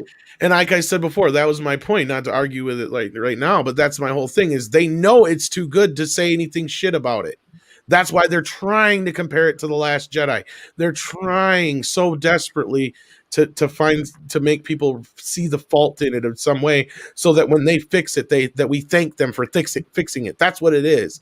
I really don't think that the people behind Cobra Kai really give as much of a shit as you think they do, because a lot of the stuff that I've seen out of them is just the straightforward, What do you mean, the people that make the show or the people writing about the show? Yeah. See, here's the thing, and which one? The people behind Cobra Kai. The people making it. Yeah, because you'll have these articles that come out like this sometimes, and Andre's right. Either there's somebody within that company said, hey, if you do us this solid and do this article about this said show and this said thing, then we'll give you this access to this or what have you. Or it's like some kind of leak or whatever. Yeah, typically they'll even write the article for them and just have them punch them up a little bit. You see this all the time. They're quite easily spottable. But I don't see a lot of those things in this article, Andre. I do understand where you're coming from because there is a lot of quotes from them, but they also just came off of the press junket. And the press junket was all done within a matter of a couple of weeks, and that's where a lot of these quotes are coming from. And I think what Anna's tweet is proving, in my opinion, is that this whole thing has been an active campaign from the start against the show that has nothing to do with anybody behind the show. And I think it's just a bunch of pressure that's piling on the people that are making the show to change it. And I know some people in the chat have already said, "Oh, I'm not worried. The producers are confident in themselves and all this kind of thing." Yeah, they are to a point, probably. But Netflix, on the other hand, if they feel the pressure, that's they're the gonna scary thing. Netflix could very well mandate like for season 40, we need to do this and this and this differently. Well, you know what I think? I think that the guys that make it are very aware of the times, and they're just hardcore Karate Kid fans. And I think that they were smart enough to write a very good contract because, I mean, who's touching their mic? Is that you, Cecil? No. No, I think Doctor accidentally bumped it. But I think that they were smart enough to get a good contract where they said, this, this, and this is happening. You can't change it, or, we're going to, not do the show with you and we'll move somewhere else. I think something like that happened because. Well, let's hope. Yeah, I mean, the thing is, they always look for what is popular to destroy. So now it's got their attention in a big way, and now the pressure is going to be on them. The pressure. Can you just put this in? Can you have a non-binary? Can you have this person with pronouns? Can you have this person who is trans? Can you have this person? Like, can you just shoehorn this in a way that's going to make the audience go, "What the fuck is going on?" And they're out in Hollywood and they want to get along with everybody, and that pressure works. And if you have your boss in the studio and everybody saying, "Hey, you need to get this in, work it in," and but I mean, people know it when your brain picks up propaganda so quickly, and it's like it's you just get a zap when you're like, "Oh, there it goes, they're fucking jamming something down my throat." Mm-hmm. So hopefully they can fight it off, because I don't think they realize that the reason for this popularity is because people are getting away from that, and they're just happy to have something that's not preaching to them. Exactly. Yeah, and then here's the thing: if they straight up come out and say, "Oh, well, it's a white dude and this, and this," which I think I saw a little bit that they were complaining there's not enough Asians in the show about karate, but because the show's so good, people everywhere defending it, so they have to do whatever they can to criticize it. So they're trying to make these connections that just aren't there. And so it's an extremely desperate ploy. And I don't think it's working, but I mean, it just shows how desperate they are to try. Yeah, they'll try anything. There not be enough Asians. They did 2 episodes in Vietnam. You mean Okinawa? No. Well, he's not We wrong. also did 2 episodes in Okinawa. But no, like that's the thing is that's what I found most, I guess, hilarious about this whole, like, there's not enough Asian representation in the karate show, is that this season specifically had probably the most Asian representation of all, which is a real blanketed statement anyway, because that's the other thing is that I love that they're basically using the word Asian instead of, and don't anybody freak out for me saying this, because I looked it up, and last I know they don't necessarily consider it racist, but they're trying to use the word Asian instead of Oriental, I believe, is what they're trying to use. Mm-hmm. Is that bad? You cannot say that word. Is there Oriental are some people bad? who think that Oriental is bad, but most people from over there are just like, huh? Because I looked it up. I literally looked it because I thought about using it. There was a passage that was going to end up using it in the documentary that ended up getting axed anyway. So I looked it up just to make sure it wasn't fucking racist. That's unbelievable. I very much doubt anyone from the Orient are among the ones that have decided to take offense. No. It's clearly this SJW Karen bullshit. No, it is. I mean, my mom's really old though, but my mom refers to any Asian as Oriental. And I remember my best friend in college was Korean, and she came over and she met my mom, and my mom's like, "Oh, like this is your Oriental friend," being a mom, and she was like, "Oh, I've never been called that." She's like, "I like that. I like that so much better than being called Asian." Yeah, so Asians like being called Oriental. Well, yeah, because Asian covers a lot more than just quote unquote the Orient, which is generally what they're referring to when they say it, which is, to me, shows how stupid and racist they really are. Asia is big. I mean, that covers everything from Russia to Southeast Asia, meaning India and Pakistan, to Japan. Like all of those things, completely diverse things, is a million times more diverse than Europe, for instance. So, like, the term Asian doesn't really mean anything, because it's too much diversity within it. Oh yeah, what would be funny is if, like, if there's a Russian person, they're like, "Oh, you're white," and they'd be like, "No, I'm not. I'm Asian." Technically. Exactly. There you go. And most of Russia is actually in Asia. Most of the Russian people are in Europe, but most of the country is in Asia. Yeah. So again, like, I digress. It just goes to show their ignorance on top of their own racism when they try to act like they're the ones who are in the right. It makes me laugh. And again, anyway, we got more super chats to do, Andre. So yes, we do. Moving on with the Cobra Kai super chats before we get back to Star Wars. Roger Haynes wonders, do you think Cobra Kai will take it to the next level and actually kill somebody off? I do. And not to get into spoilers because Andre hasn't seen it yet, but I've noticed one thing in these 3 seasons of Cobra Kai. Nothing is set up for nothing. Everything is paid off one way or another. It may not ever pay off the way you think it's going to pay off, but the point wasn't brought up for nothing. I'm not going to bring up specifics, but those who've seen the show know what I'm saying. Well, last season, listen, they already did it. Not only did they kill a character, they killed the guy in real life too. Well, sadly, that is true, Cecil. Andre hasn't got to that episode yet, but yeah. Looking forward to it now. It doesn't. It's the way Cecil made it sound is a lot worse than it really is. Yeah, no. Like the actor just died, but it's not so bad. It's not worse than it sounds. They knew he wasn't long for this world when he did the episode, so I'm sure that's what played into the whole point. Yeah. But it's nice when they do that. Give someone that they know so it will no longer be with us a proper send off. So, yeah. The only one who didn't get any proper payment to their well, they did get mentioned, and that would be Steve McQueen's kid, because he's in prison or whatever. That's why he's not in the show. So they say his character is in prison. So. I don't want to ruin a joke, but I really love the fact that they put him in a body bag. Well, yeah, I think that was his idea too. Like he was totally on board for that. What were you going to say, Anna? I don't know. Oh, you were going to say something before Cecil popped in there. But... I think it was just like a snide remark about the thing, but like humorous. Oh, yeah. Moving on from there, Mandalore the Great says, the fact that people compare the two, that would be Cobra Kai and The Last Jedi, is laughable. It is indeed. Alpha J, the third, or Alpha J30, I should say, says, there's an upcoming documentary on Pat Morita called More Than Miyagi. You guys have to check it out. I saw the trailer and it was really good. It looks amazing. Sadly, it's on fucking Apple TV, I believe.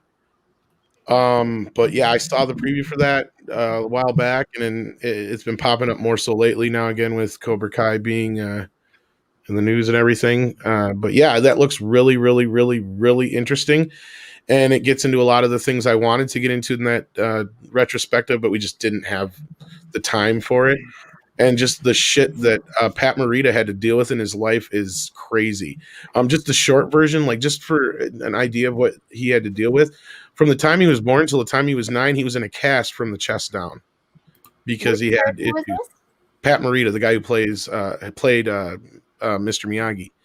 And then the moment he got out of the cast when he was 9, he walked out of the hospital and was escorted to an internment camp.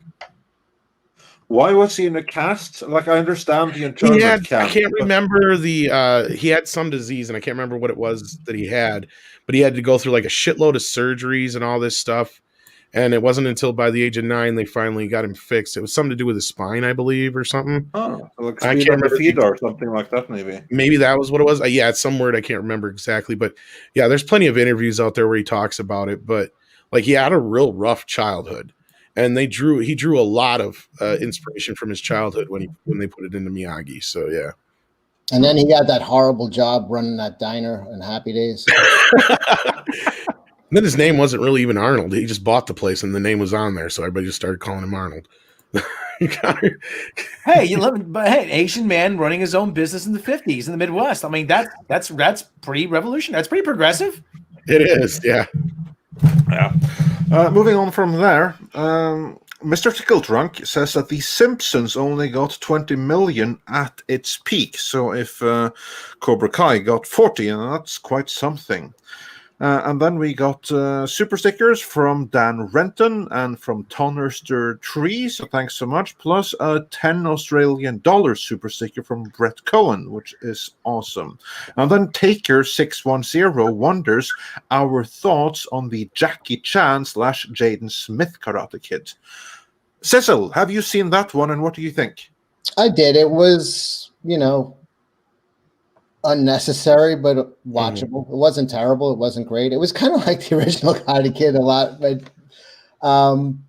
it didn't have it was the same kind of fish out of water, but they had them in was it China? Is that where they were? Yeah, he went to China. That wasn't China, yeah, the real China this time, actually.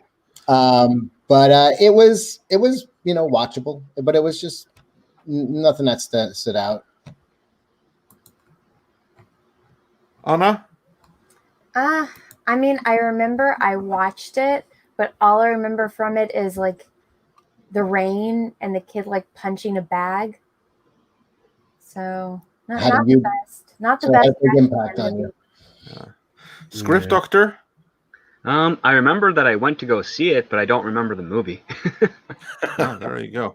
And Tom and Rob, I already know where this is going. Well, let's hear it anyway before I give my have you even seen it? I don't think Rob's seen it. What haven't I seen? The Karate Kid remake with the Jackie Chan and No, Jaden I have Smith not. for some reason. Even though there you go. Well, it's because it has no karate in it. It's I was about to say it should have been called the Kung Fu Kid, if anything. Again, like I'm more along the lines of I really, really, really enjoyed Jackie Chan's performance. Believe it or not, I was expecting to hate every inch of the film, but he really won me over. And I wish they would have just went more of a different direction. Because again, like going along with what everybody said, if they would have just called it the Kung Fu Kid and in the credits just said, inspired by, Karate Kid and based on the characters, blah, blah, blah, blah, I wouldn't have had so much an issue because they did kind of change the Miyagi character. None of them have the same names really outside of the core concept and the main beats of the story. If they would have just changed some of those things, you could have had a more original story with a similar tone. Because a lot of the things I felt like they did with Jackie Chan's character were really different from Miyagi and worked in a way different. And in fact, I felt like this version is probably what we'd have gotten from the original version had they went with Toshiro Mifune, or how do you say his name? Mifune is his last name though. The one from all the Toshiro Mifune. Yeah. Toshiro Mifune. That's how you say Mifune. I feel like that's the version of Miyagi we would have gotten if he would have played it instead of Pat Morita originally. Just a more darker, more. I don't think the movie works without Pat Morita being sort of the kind. Believe it or not, Rob, the best part of that movie is Jackie Chan's character, and it's because they made him so different from Miyagi. Oh yeah, well yeah, it's like you said, the main story beats are the same, but yeah, like everything else is the same down to the girl, his girlfriend, and the bullies in the school and the tournament, all that shit. Even him showing up and beating up the bullies and all those beats are still in the same. It's the same. The only difference, instead of them moving to the valley, they're moving to China. That's really the only change. As for me, everyone now keep in mind, I did not grow up as a fan of the Karate Kid. I saw the original movie when I was a kid. It didn't change my life. It didn't impress me. I saw it. It was, okay, that was all right. And it meant nothing to me. And then I didn't rewatch it or really revisit anything with it until Cobra Kai. And then I became a fan of Cobra Kai. Like, the only stop in between there was the remake. And honestly, I think it's fantastic. I really like that movie. And again, that's because of Jackie Chan. Jackie Chan completely makes that movie. And not just that, but also the emphasis on Kung Fu and everything that Kung Fu does when they go to like the Kung Fu monastery, because they have like the advantage of being in China. So they have like all of these set pieces and everything like that goes with that. So the original Karate Kid obviously is the original. It deserves respect for that. This is just a copy and paste.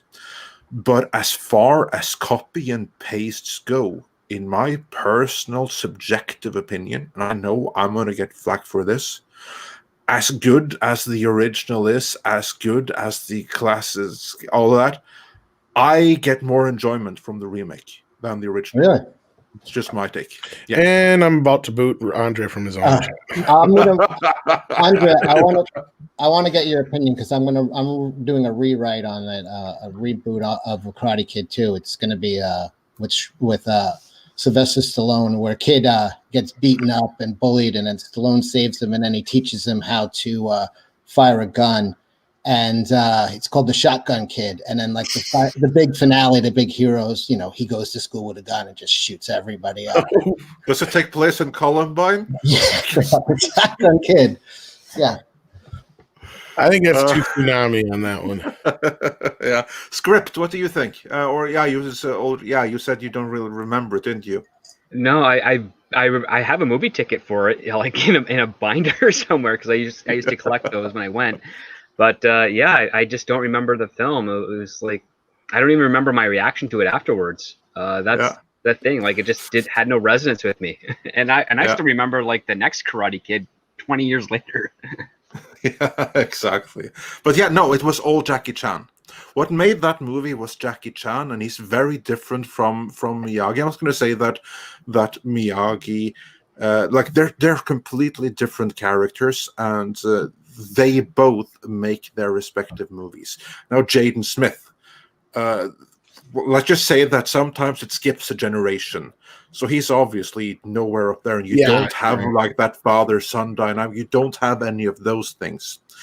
But you have Jackie Chan doing arguably one of the best things he's done in his career, like performance-wise, the pathos and everything. So in some sense, it's a shame that they didn't take those elements and build a completely different movie around that. That's what I would say. Because his performance is kind of like wasted on a remake when it should have been something original. Kind of like that whole like elevator thing through Earth in the Total Recall remake.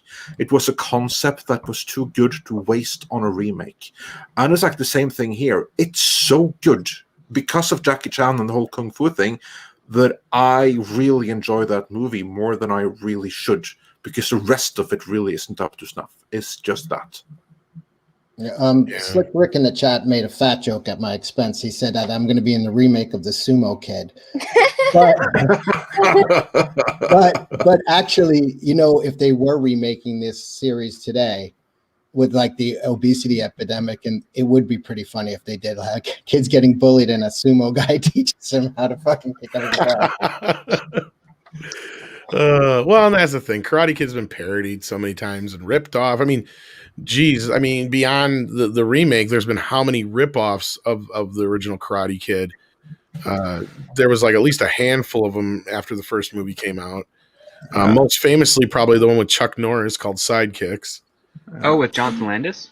Yeah. Jonathan Brandis. Sorry, yeah. Brandis. Yeah, and on that note, just had to put it up right away. Michael Roth, he sees what I'm talking about. I remember I enjoyed it when Jackie Chan was on screen and thought it dragged when he wasn't. Yeah, this is true. Luckily, he's on screen most of the movie, because the whole thing was Will Smith's vehicle to make his son a star. Which, good luck with that. But the only thing that actually happened was that it emphasized how good Jackie Chan really is. Well, Ralph Macchio is not, like, obviously, I wouldn't put him up there with like the greatest of the great actors of all time, but he could act circles around Jaden. I'm sorry. But it's Jackie Chan is like one of those rare people that's just made of pure charisma. Like, you can't help but like the guy as soon as you see him. Well, no, but Andre's right. Like, this was a performance, and I can't take that away from him in this performance. That's the one thing that stands out to me and is memorable. Bless you, Anna.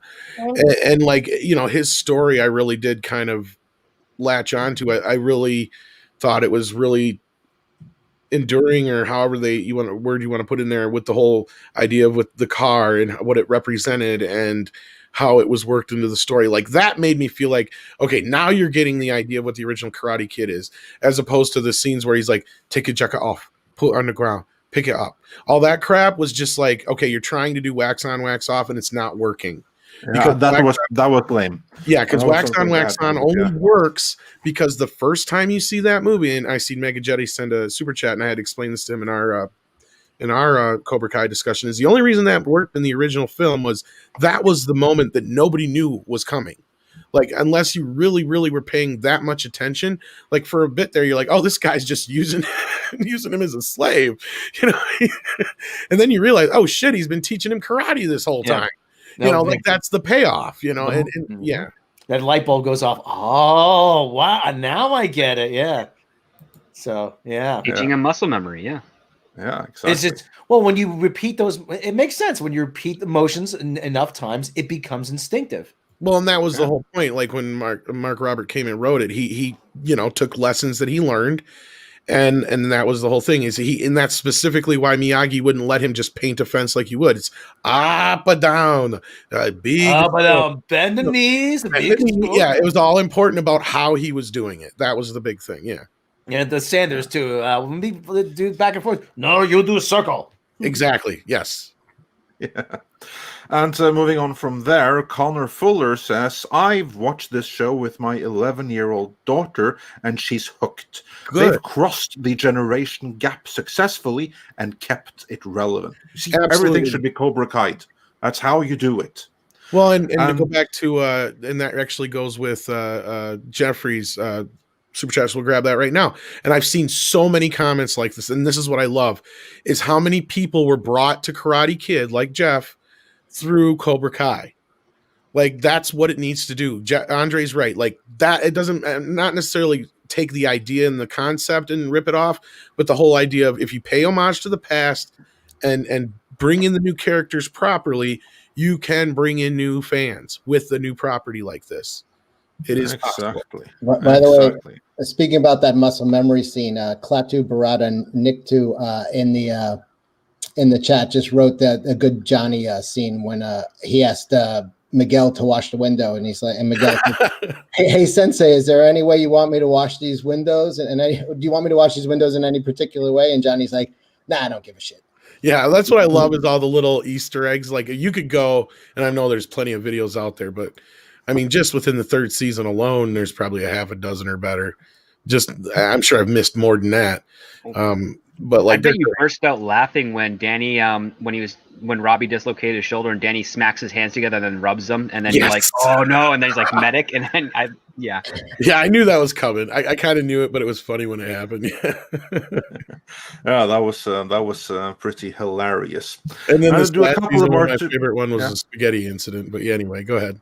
Yeah, do a couple of more super chats, and we can get on with the discussion. Because we have Ed Rojas, who says, love the show and panel. You guys are the best. That was woke galore all around. Probably in reference to the Star Wars comment. On that note, Antonio Cardenas says, let the hate flow, Rob. Be one with the dark side. Yeah, now we're getting to the Star Wars comments. Yeah, and Josh McAdams says for $10, thank you so much. More Rob meltdowns, please. Yeah, well, if you enjoy Rob's rants, it's not good for me though. I was going to say, if you enjoy Rob's rants, I try to give him an aneurysm or a heart attack. I try to make him do at least one a month, but he hasn't done one, I think, for a while yet. But we do have several Rob's rants over on Midnight's Edge After Dark, if you enjoyed that. Yeah, do check that out. And Patrick Mulligan says, I had the honor of meeting the man who the Karate Kid was inspired by. Look up this article. Don Angier, so sorry, jiu-jitsu, please, not judo. So yeah, Tom will have to look that up. I wish I'd have known that before, though. Yeah. And Nova Zero sends us for 50 Australian dollars. Thank you so much. That really keeps the light on, and we appreciate that because it's darker in Norway this time of year. So yeah, I mean, what the F? I quit Star Wars. My childhood, like many, was just diddled by Hollywood. I did not like it. Go away. Get fired. Alt plus F4. And get out now.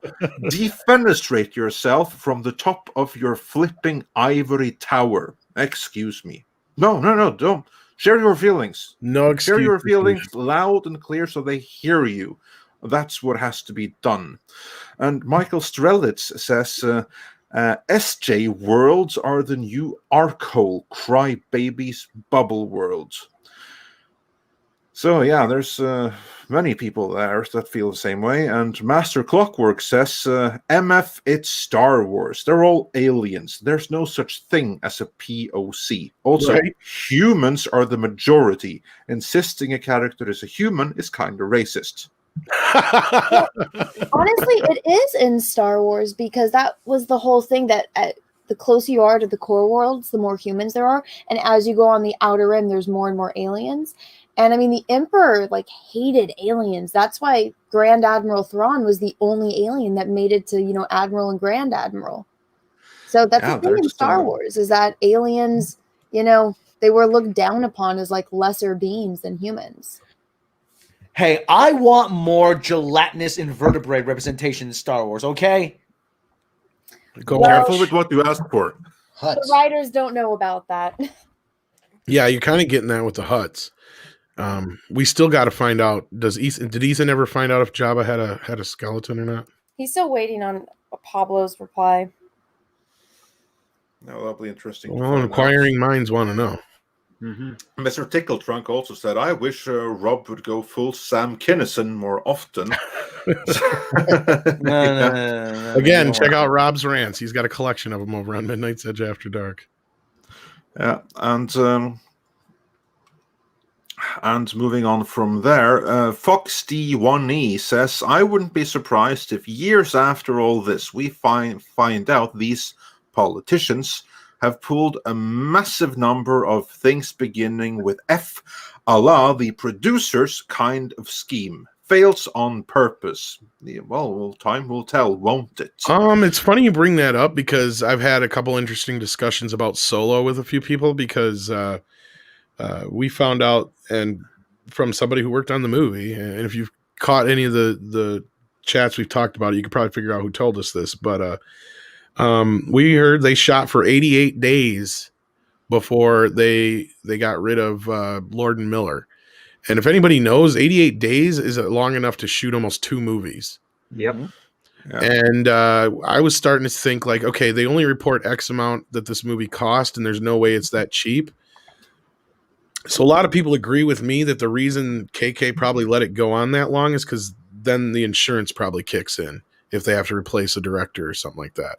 That could very well be, yeah. Okay, not to derail this, but I don't get the fixation on Lord and Miller. I don't think they're that good. They are good. I would actually on Rob. I'm very interested in seeing what they would have done. I don't think you've watched 21 and 22 Jump Street though, Rob. That's the problem.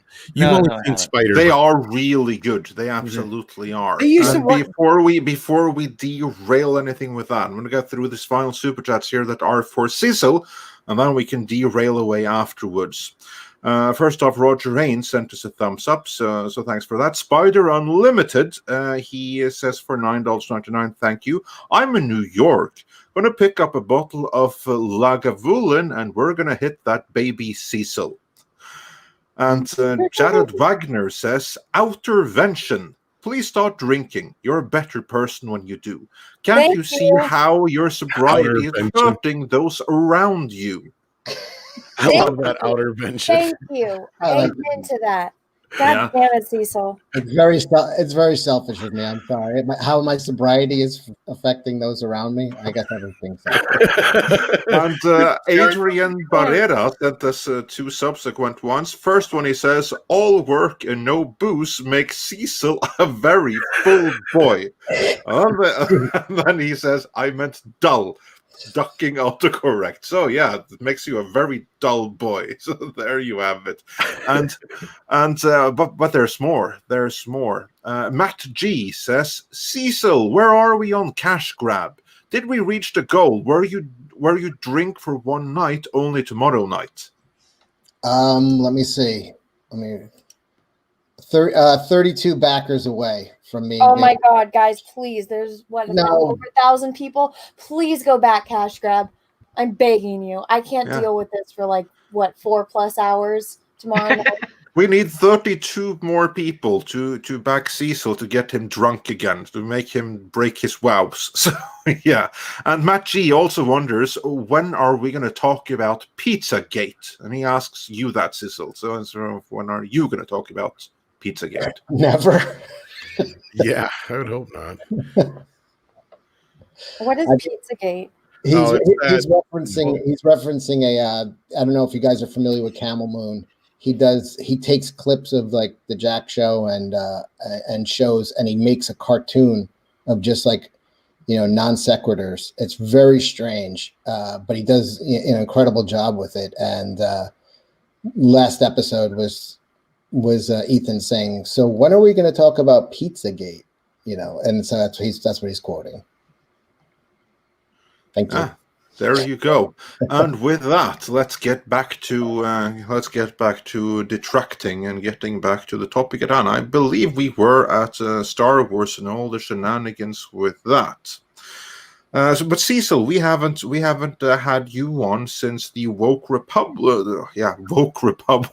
that was something right there. The High Republic, since the High Republic came on.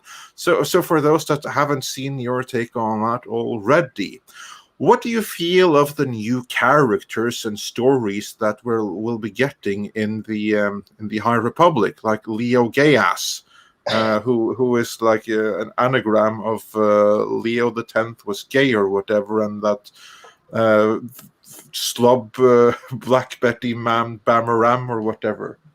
You mean, do I like gay Matthew McConaughey Han Solo? And, yeah, exactly. And fat Eskimo girl who I found out actually is a guy. Yeah, everyone is surprised by that. I mean, I love it. Obviously, it looks great. I'm in. I'm all in. I never thought in a million years I could misgender a cartoon. And we all did it. Like that was my first thought too. It was like when I was like, "What? That's a dude." Isn't there like one image of a person with half their head shaved off, but they also have a goatee or like a soul patch on their chin? Yeah, there's like the no, that's not Star Wars. That's Magic the Gathering. Yeah, well, then there was another one. Yeah. Like Kiev. Sorry. Go ahead. No. Go ahead. Oh no, just so that character from Magic the Gathering, the one with like the soul patch. So the High Republic has this basically the same character, and that was the one that was in the comic. Her name's Kiev, but it's like they look exactly the same except Kiev doesn't have a soul patch. But they gave the soul patch to the female version of it in Star Wars. Yeah, I was looking for your mecha. The soul patch one is Magic the Gathering. The non-soul patch one is Star Wars. Okay. Yeah, Mecha did this little retweeted this little collage that Demon Synthwave did that has all these. So yeah, they are on the far. That's the magic one. Yep. Okay. Yeah. Interesting how they all look so similar, though, huh? I mean, the that one does look like from the failed New Warriors. That's why I thought it was a girl. I don't remember the what's the name, Daniel Kibblesmith's New Warriors thing that was announced. Oh yeah, the Trailblazer. Yeah, it had that same. As I was looking at it, I just got the exact same vibe as like you just start laughing. You have a big smile on your face as you're scrolling through the characters. You're like, give me a fucking break. But yeah, it was the same feeling. It's more woke bullshit that nobody asked for, no one's going to buy. The people who are cheering it on like the idea of it, but they're not actually going to buy it or read it or consume it in any way. They just will cheer on the idea of it because they're for it, but not enough to drop a dime on it. And look at those, I just can't get over those characters. Like, so Ram Jamoram is a male character. Yeah. How surprising is that? Like, because now I'm used to it, but I never get. It looks like he's judging in the other picture. Go one back. It looks like he's judging his outfit. Are you wearing that vest with those boots? Just. I have to go back to the previous picture because I have to ask, guys, those of you that are native to the English language, how do you pronounce that? Because to me that's Leox Gayasi. That's how we've been pronouncing it. Or we've been just calling Leo the gay. What is that? Gyaxi? Because No, there's no. It's Leo, and then you have the X, so it's like Leox, I guess. It's either Leox and then or it's the X is and then it's Gyasi. So Do you guys saw Echo Base Networks who solved what that means? yeah. It might be in their very twisted kind of like in their very twisted mind. It might be Lex. It very well because like the spelling of Jeff Geoff. So this might even be Lex. Who knows? Who knows what the hell they're thinking? Is this kind of like when you have Saint John and it's pronounced Sinjin from some weird reason? I think you could also move the letters around to write gay oily sex. We should have thought of that.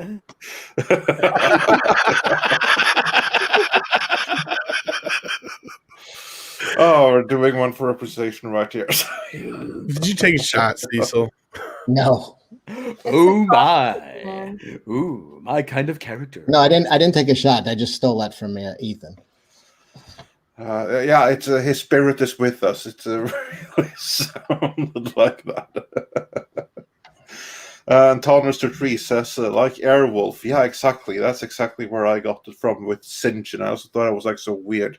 It's written Saint John, but it's pronounced Sinjin. But I think that that was in a James Bond movie too, like Sinjin Smythe. That rings a bell. That was in A View to a Kill, yeah. Oh yeah, there you go. Yeah, the one with Zorin, with exactly. With Christopher Walken, yeah. Yeah, that's the one. Mr. Bond, nice of you to show up here. You know, it's whatever. Jake does much better Christopher Walken anyway. So, but I still can't believe. I keep saying, imagine this is them actually trying. They're actually trying, and it's this bad. What's funny? Go ahead. Imagine if they didn't give a shit. Imagine what would happen. Well, this is the funny thing about this is I think this is just to keep them busy. That's all this is. Yeah, I agree with you. They're not letting them near their $200 million blockbusters anymore. They're like, go play with comic books and fucking novels. Yeah, we could recycle that when no one buys it. But do you think like someone said, are they trying in the chat? I'm like, yeah, actually, I do. I think they actually are, and this is what they're capable. This is all they're capable of. Really, it's just the same thing. Yeah, they literally come up with Rob the same characters. Like they all have the same idea. Like this is the new Warriors. It's the same idea. They have to tick off the boxes. There's got to be a heavy one. There's got to be a gay one. There's got to be this one. It's they don't have any ideas. They all have the same. It's like a group think. And no matter what group of characters you gave them, they were still going to spit out characters that looked exactly like that. Sorry for stepping on you there, Rob. No, that's fine. I created like a couple different comics. I never found anyone who would draw them, but one of them, the first thing you learn is in writing in script, you'll back me up on this, never base the character on yourself. Right. There was a comic book I created. It was called Spectre. It was about a mercenary who was kicked out of the army because he shot a general that was assaulting a girl, and so rather than go to trial after they come out, they just discharge him. But he would spend most of his days drinking in a bar, and the character was modeled after a friend of mine, Jimmy, big guy, wore leather jackets all the time, big punk rock guy, and who was actually in the military. Because I knew then nobody would want to read a comic book about me, and somehow this has gotten lost on people. Well, you mean that I am not Starfire and the self-insert there is a bad idea? I mean, what kind of a weirdo would put himself into his own comic book? Anna, you were saying something. I forgot. Back cash grab. Yeah, I said something about no one wanted to read a comic book about me, and then you were ready to say something. I don't remember. Oh well. just insult me. That's what most people. Well, no, I'm sorry to remind this. Right now, it's like nighttime, bed Yeah, about this is like 2 a.m. for Anna right now. Yeah. So Well, if if you I have to- quit, that's why. Let's say if you have to check out, just let us know. But I'm sure we'll be rounding out here pretty soon either way. Yeah, that's what I figured. I'll hang in. Okay. Did we get any more super chats in the meantime here? Yes, we did. We have a couple of more super chats to run through. Because Andrew Pitko says, any Dark Horse Star Wars comic could beat up the High Republic for its lunch money. No shit. Absolutely. Probably even the worst of the bunch. Yeah, The I'd worst. love to see Tag and Bink take on the High Republic. They beat the crap out of them. Yeah, where's the maker of Tag and Bink now? He used to pop in our chats all the time. Yeah, where is he now? I haven't seen him for a while. Did anybody ever read was it Rogue Squadron in Service of the Empire? That was actually a really good storyline. Yeah, that was great. Yeah. That was really great. There are many good things in Dark Horse comics. Dark Horse generally did amazing for most things. Too bad that they've been stripped of almost all of their licenses. But, Now we get the classics. Now we get Ram Jamaram. Speaking of stripping of licenses, I seen you tweet about this, Anna, but somebody wanted us to mention the whole EA, Disney, or Star Wars license. Yeah. So Disney originally, when they bought Lucasfilm, they signed this contract, this 10-year contract where EA was going to be the only one to make video games for Star Wars. And, when they took over Lucasfilm, they basically fired, I think, like almost 200 people from, the games. LucasArts, yeah. Yeah, LucasArts. And so,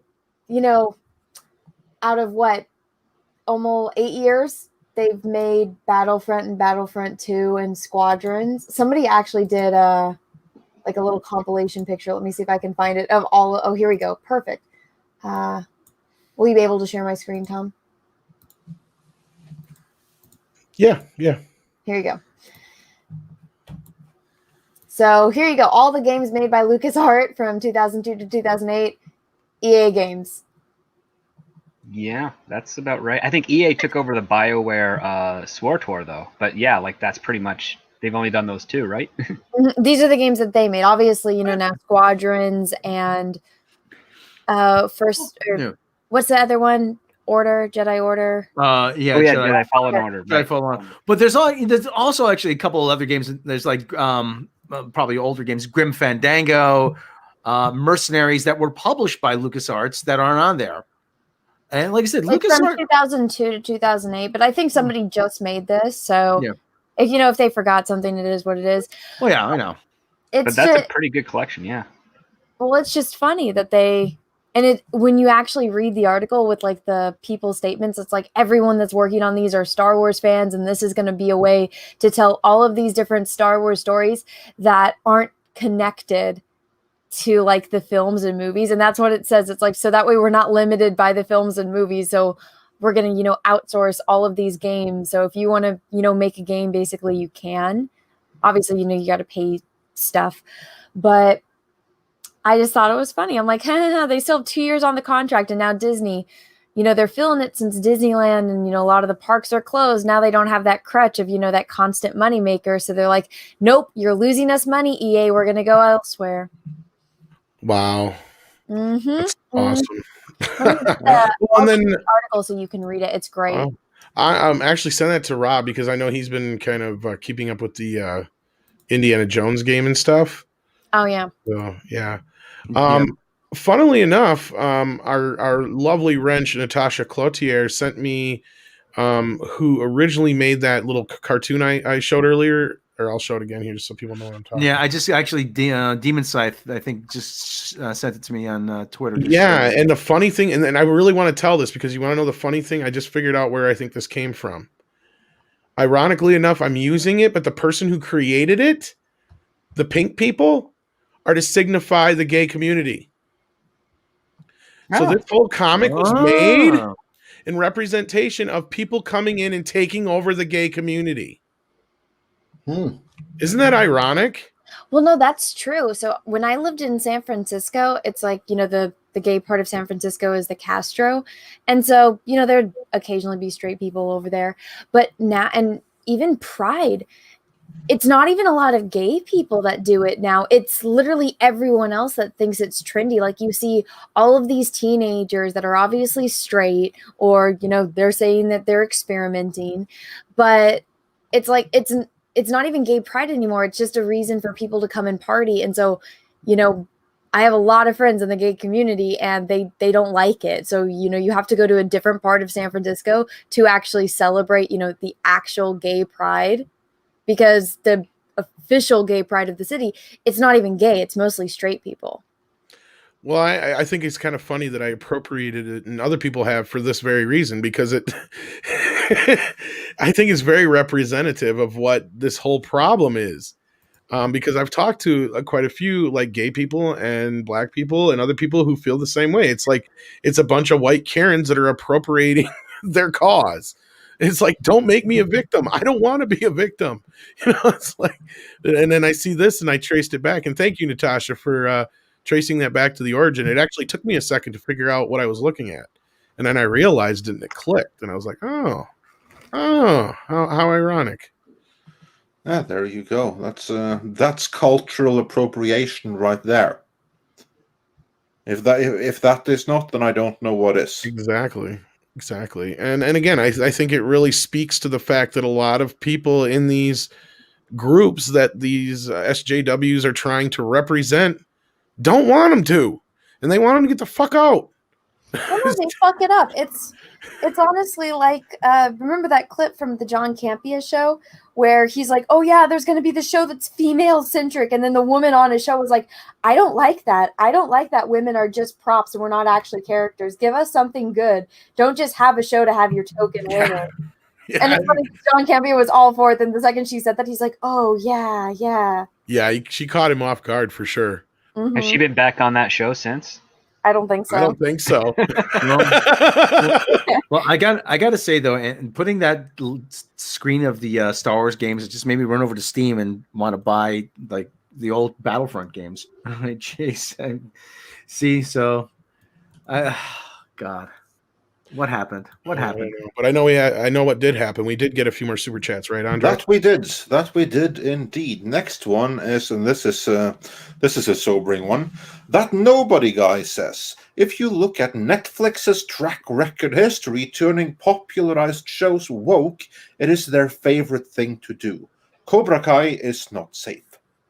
Yeah, that's what I'm afraid of. And double sober, Cecil. I don't know if I can handle that. No. Oh.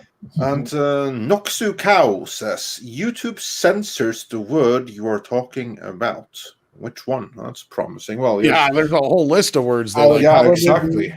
Probably so many words and so many topics that we really have to self-censor. Otherwise, our channel will be taken down. I think I know the O word, probably. Well, I think it was when Anna said that name of that person that shouldn't be named. What name did I say? I thought you said Campea? Yeah. Oh. Yeah, the one of whom we must not speak. Let's go with that. I didn't know that. Sorry. Yeah, there are a number of people, and obviously he's not among them. But I think I know of at least two things that were brought up that we probably it's being referred to. Yeah, I hope it wasn't censored live as we were saying it. But yeah. No, I don't think so. People are chatting. We're still here, so we're good. Yeah, we haven't been struck down, and we have. You know what? And I don't want to knock on wood. It's been a while since that's happened. Bless you again, Anna. Thank you. She's allergic to this bullshit. When are you guys on with Critical Thinker? I don't think we've ever been on with Critical Thinker. Is there a Critical Thinker? Unless you mean Critical Drinker. I'm actually going to be on this afternoon with a Critical Drinker. Oh, what movie are you talking about? He contacted me, unsurprisingly, over Cobra Kai. So we're going to talk about Cobra Kai and stuff, I guess. Oh, fun. Have fun. Yeah, I was actually kind of surprised by that. So there you go. Yeah. And that, I believe, is in 1.5 hours from now. Yes, it is. Yes, it is. Yeah. So do check out the Critical Drinker. Let me guess, he asked you first, and you said, I'm not the Cobra Kai guy. Talk to Tom. Just kidding. Yeah. No, actually, he didn't. I think he knew that right away, that you are the Cobra guy more so than me. Yeah. Soy Man, the Sorcerer says, Cobra Kai, what's that? Oh, don't get us started. If you don't know what Cobra Kai is, check out our latest documentary on Midnight's Edge. Absolutely, do check that out. And then moving on from there, Master Clockwork says, you'd think it's writing 101. You don't put blatant modern politics in a fictional setting. You make allegory, otherwise the world feels fake. Yeah, indeed, but not everyone has figured that out, it would seem. Certainly not the ones writing for Star Wars these days. And Connor Doherty says, EA's exclusivity with Star Wars games has ended. Rejoice. And Cultured Casino sends us Unicorn Super Sticker, so thanks for that. And Blue Satoshi says, Cecil, don't call it Shotgun Kid. It's gotta be Pumped Up Kicks. LMAO. I have theme music and everything. Yeah, I might have to make that a comic. Maybe and then like after just have like extremely graphic, like exploding head scenes, and then like, you know, just in a bizarro world, all the kids are carrying him on their shoulders as a hero for killing all the bullies. Like the teachers are helping. Yeah, they're all happy. He's the hero. This is like the Cecil origin He's coming story. out of his shell. And Jeffrey Turner says, was late to the KK party, but arrived in time for CK, meaning Cobra Kai, indeed. Yes, that's what I was referring to earlier. And I'm glad to see that. I love seeing people brought on to the classic franchise through the show. It's really heartwarming. Yeah. And Wild Man Beyond sends us 2 $5 super chats back to back. So thanks for that. Love how Robbie became the Anakin of the franchise. Before continuing, I haven't seen Mandalorian, but it seems to take note from Cobra Kai by respecting the source material and expanding it. Indeed, well, that's a secret to its success. I would certainly. I don't say. think one had anything to do with the other, but yeah, I mean, No, of course not. But yeah. They're doing the same thing. It's the same successful recipe. Yeah, I agree there. Yeah. Yeah, and Thomas Egied sent us a donation with no message, but thanks for the support. We really appreciate that. And Andrew Pitko says these ugly character designs and poor story structure reminds me of the idiocy that is Steven Universe. I have no idea what that is, but I'm sure it's idiotic. I'm aware of it, but I've never watched it yet. Terrible cartoon that looks exactly like it's the same style as Rick and Morty, as that stupid Star Trek show that we don't talk about. And that still has no international distribution, I might add. Mm-hmm. Actually, didn't it get plopped on some Netflixes in a few places? Did it? Maybe it did. In the UK and Germany, I think. Yeah, just a couple. Yeah, the places where they actually carry probably because they got it for an ultra discount. They probably got it for free, like the short treks. Yeah, Steven Universe is more of the Cal Arts, the bean face, you know. Yes. Yeah. My And, kid used to watch it. Yeah, and Thunderstorm says, "High Republic game, plant a flower garden." Well, Borg says, Cecil, tell them about Witten's YouTube channel. Yeah, Witten is a friend of the Jack Show. She's a bit of a wild child, and she just started a channel. So if anybody wants to check it out, it's what? Andy, do you know the name of it? Is it? It's Bonnie Darko, and then the end of Darko is a 0, not an O. Yeah, her real name is Bonnie, and she did legally change it to Darko. So her name is Bonnie Darko. Interesting. Check that out then. Yeah, like Cecil's girlfriend. Like no. No, she's just an interesting character that we have on the Jack Show every now and again to check her updates on life. But the biggest update I'm concerned about: how close is Cash Grab to the goal? Check it, Cecil. Yeah, let's see. We're trying to push it. It hasn't moved. All right, good. Come on, people, back Cash Grab. Yeah, come on, back him. Or else I'm calling out sick. This is the last night you can get Cash Grab, folks. I know Cecil has said this before, but this is it. It really means it this time. Act now. Operators are standing by. Ladies and gentlemen, if you call the number at the bottom of your screen, then you can get your back Cash Grab, and maybe Cecil will come to your house and deliver it. Yeah. Is that Jerry Lewis? Yes. You'll never walk alone. Why are you folks not helping the children? Get out here and help the children. And moving on from there, William Sova said, One, sorry. yeah, By that's the all way, right. sorry, but I just want to, I'm not trying to brag, but we've cured just as many kids as March of Dimes, by the way. There you go. See? Indeed, yeah. With a fraction of the money. Yeah. And William Sova, I believe, is suggesting that we have to be on BitChute. I think that's what he's trying to say by saying that we need an alternative massage technique. So, yeah. I'm actually working on that right now. There's a couple. There's BitChute. There's Odyssey now. Whatever. The problem with that is, though, and I know Andre's brought this up before, is for right now, it makes no sense to jump ship necessarily, and then it just adds to the scatteredness of us. And I understand the need to try and find some alternate forms of putting us out there, but I don't know. I mean, I agreed with your original assessment, Andre, of, you know, not biting the hand that feeds us in so many words and sticking here because we've managed to weather through a lot of crap. And I don't see the point in trying and move someplace new unless they find a platform there's a lot of problems with a lot. I think it's more a matter of having the alternative already set up. Yeah, that's the thing. Suddenly comes, and that's something that we certainly will take under consideration. Not necessarily moving, but having an alternative place to also upload to as well. Well, the biggest problem is that nothing right now has the same reach as YouTube. That's the problem. No, and what scares me is look what happened to Parler. The moment the powers that be decided, oh, that's a problem. It didn't take them long to take it out. Well, this has been going on for 6 months or so with Parler. But that's what I'm saying is the moment let me give you a hypothetical. If let's just say for everything hits the fan and we needed to jump ship somewhere, wherever anybody the most YouTubers jump ship to, they're just going to target that place next.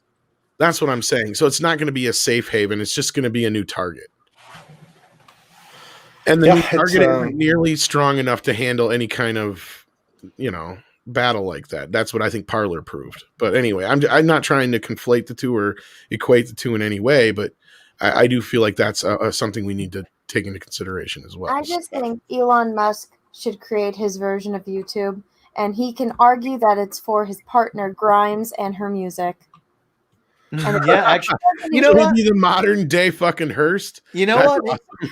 You know what, Anna? Actually, if someone was gonna create a rival to YouTube, it'd probably be Elon Musk. That's exactly what I was like. I don't know. I watch the guy's interviews all the time because he's a weirdo, but he's super interesting, and so I feel, and he's very like anti-woke. Did you see his tweet last night where he's just like make comedy illegal again? Yep, I saw that. So what did he call, like Musk Book or something, or Musk Space? Yeah. Musk Tube?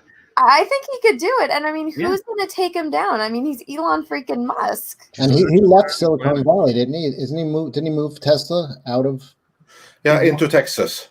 Well, he lived in LA. It's weird. He lived in Willy Wonka's house. Oh, Gene Wilder's, yeah. Yeah. Willy Wonka. Mm-hmm. Too bad. Anyway, next super chat, Andre? Yeah, next one. That would be from that nobody guy who says, loved Jedi Fallen Order. The reason it was good is EA was hands off. Respawn developed it under EA's license. Yeah, that's the video game distribution and production company for you right there. Not everything with the EA logo is actually EA. Yeah, and that's kind of where LJN got its bad name from, is because instead of actually having any kind of quality control, they would just farm out all their work to all these little places that would do a shit job. So there you go. Yeah. Indeed. And with that, we are actually all caught up. Awesome. So with that, I want to say everybody check out Anna, That Star Wars Girl. I know you got to check out here. So you got anything coming up that you want to plug real quick? I have a video coming out at 3, and then I have a stream with Jesse at 3 as well. But also, let me do the math real fast, numbers and whatnot. I am actually super close to 167,000. I think I am. I don't know. I'm at 966. I can't think today. So I am almost to 167,000. So if you have not subbed to my channel, please go do so. It is growing again. The YouTube algorithm changed, which means good things happen for now. And Natasha shared your link. So if you haven't checked out Anna's channel already, do so. And with that, we want to thank you as always for popping in. We appreciate it when you get to stop by, and it's always fun to talk to you. Well, thank you. I love being here. It's fun. It's fun talking about this stuff with you guys. Awesome. And Cecil, tell them a little bit about what you got coming up besides Cash Grab, and what any other new projects you got coming on your channel, or just streaming? I have tomorrow night is the Jack Show is being hosted on my channel. That's at 11 o'clock Eastern. That's usually fun. It's definitely NC-17 though. That of course. Yes. Yeah. So tomorrow night I am hosting the Jack Show. Hopefully it's sober, and yeah, back Cash Grab Friday. And Blue Satoshi sent us in a $10 super chat. Best way to get around. Let me try that again. Best way to get around online censorship, arguably, to look into decentralized services like Mastodon, Fediverse, Twitter microblogging, PeerTube video hosting, and IPFS file hosting. Yeah, I mean, we have looked into a lot of these things, and of course, this is more Andre's domain and decision, but yeah, like it's definitely something we're taking into consideration, I think. But for now, this is the home for Midnight's Edge, just the same, I think. Yeah. And Script Doctor, anything coming up on your agenda? I just I'm almost finished my deadlines for the writing assignments I got over the holidays. So once that's done, I'll be jumping back onto content creation by rounding out Star Trek Discovery Season 3 reviews and The Mandalorian, the last episode of the Chapter 16 of The Mandalorian review. And I think you're going to be on something with me this Saturday, I think, on Undoomed. Saturday, yeah. Saturday, there's something. We're still waiting for that to be. Too. You're going to be on there too? Cool. Yeah, I'm going to be there too. Oh, that's going to be a great show too. Yeah, and I think he was trying to get a hold of Andre, but yeah.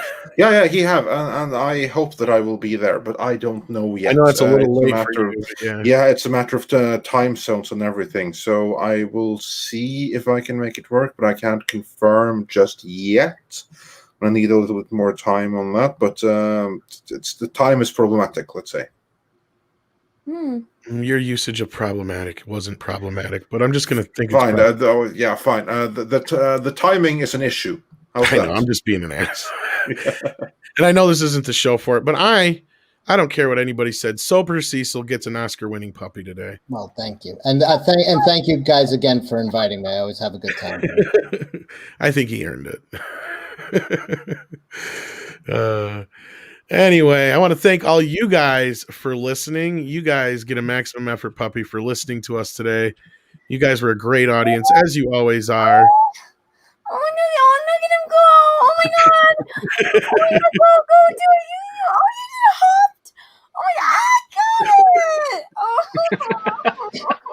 That is for all you out there listening. Thank you so much. Don't forget. By the way, I just reached for a bottle of whiskey while she was doing it. Should I do it again? I can do one better. We got Sleepy Puppy.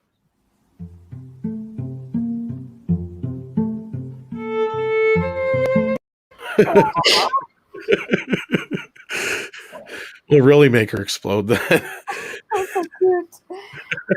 I never saw the beagle one. That was so cute. Everybody's like, my ears, mute Anna. I'm sitting pretty far back from my microphone, so I know. I think actually, you could probably clip that and have some sort of parallel to Fenton, because you got the Anna squeal over the. I think they're just picking on her. But of course, I want to thank all of our guests again, and I want to thank all of you guys for joining us. If it wasn't for you, we wouldn't be able to do this. Isn't that right, Andre? That is indeed right. So we're so grateful for everyone that makes this part of our day, because we can't always trust the algorithm to help promote us. So just mark it in your calendars if you haven't already. Every Monday, Wednesday, and Friday, it's Midnight's Edge in the morning at 9 a.m. LA time and 6 p.m. Central European time.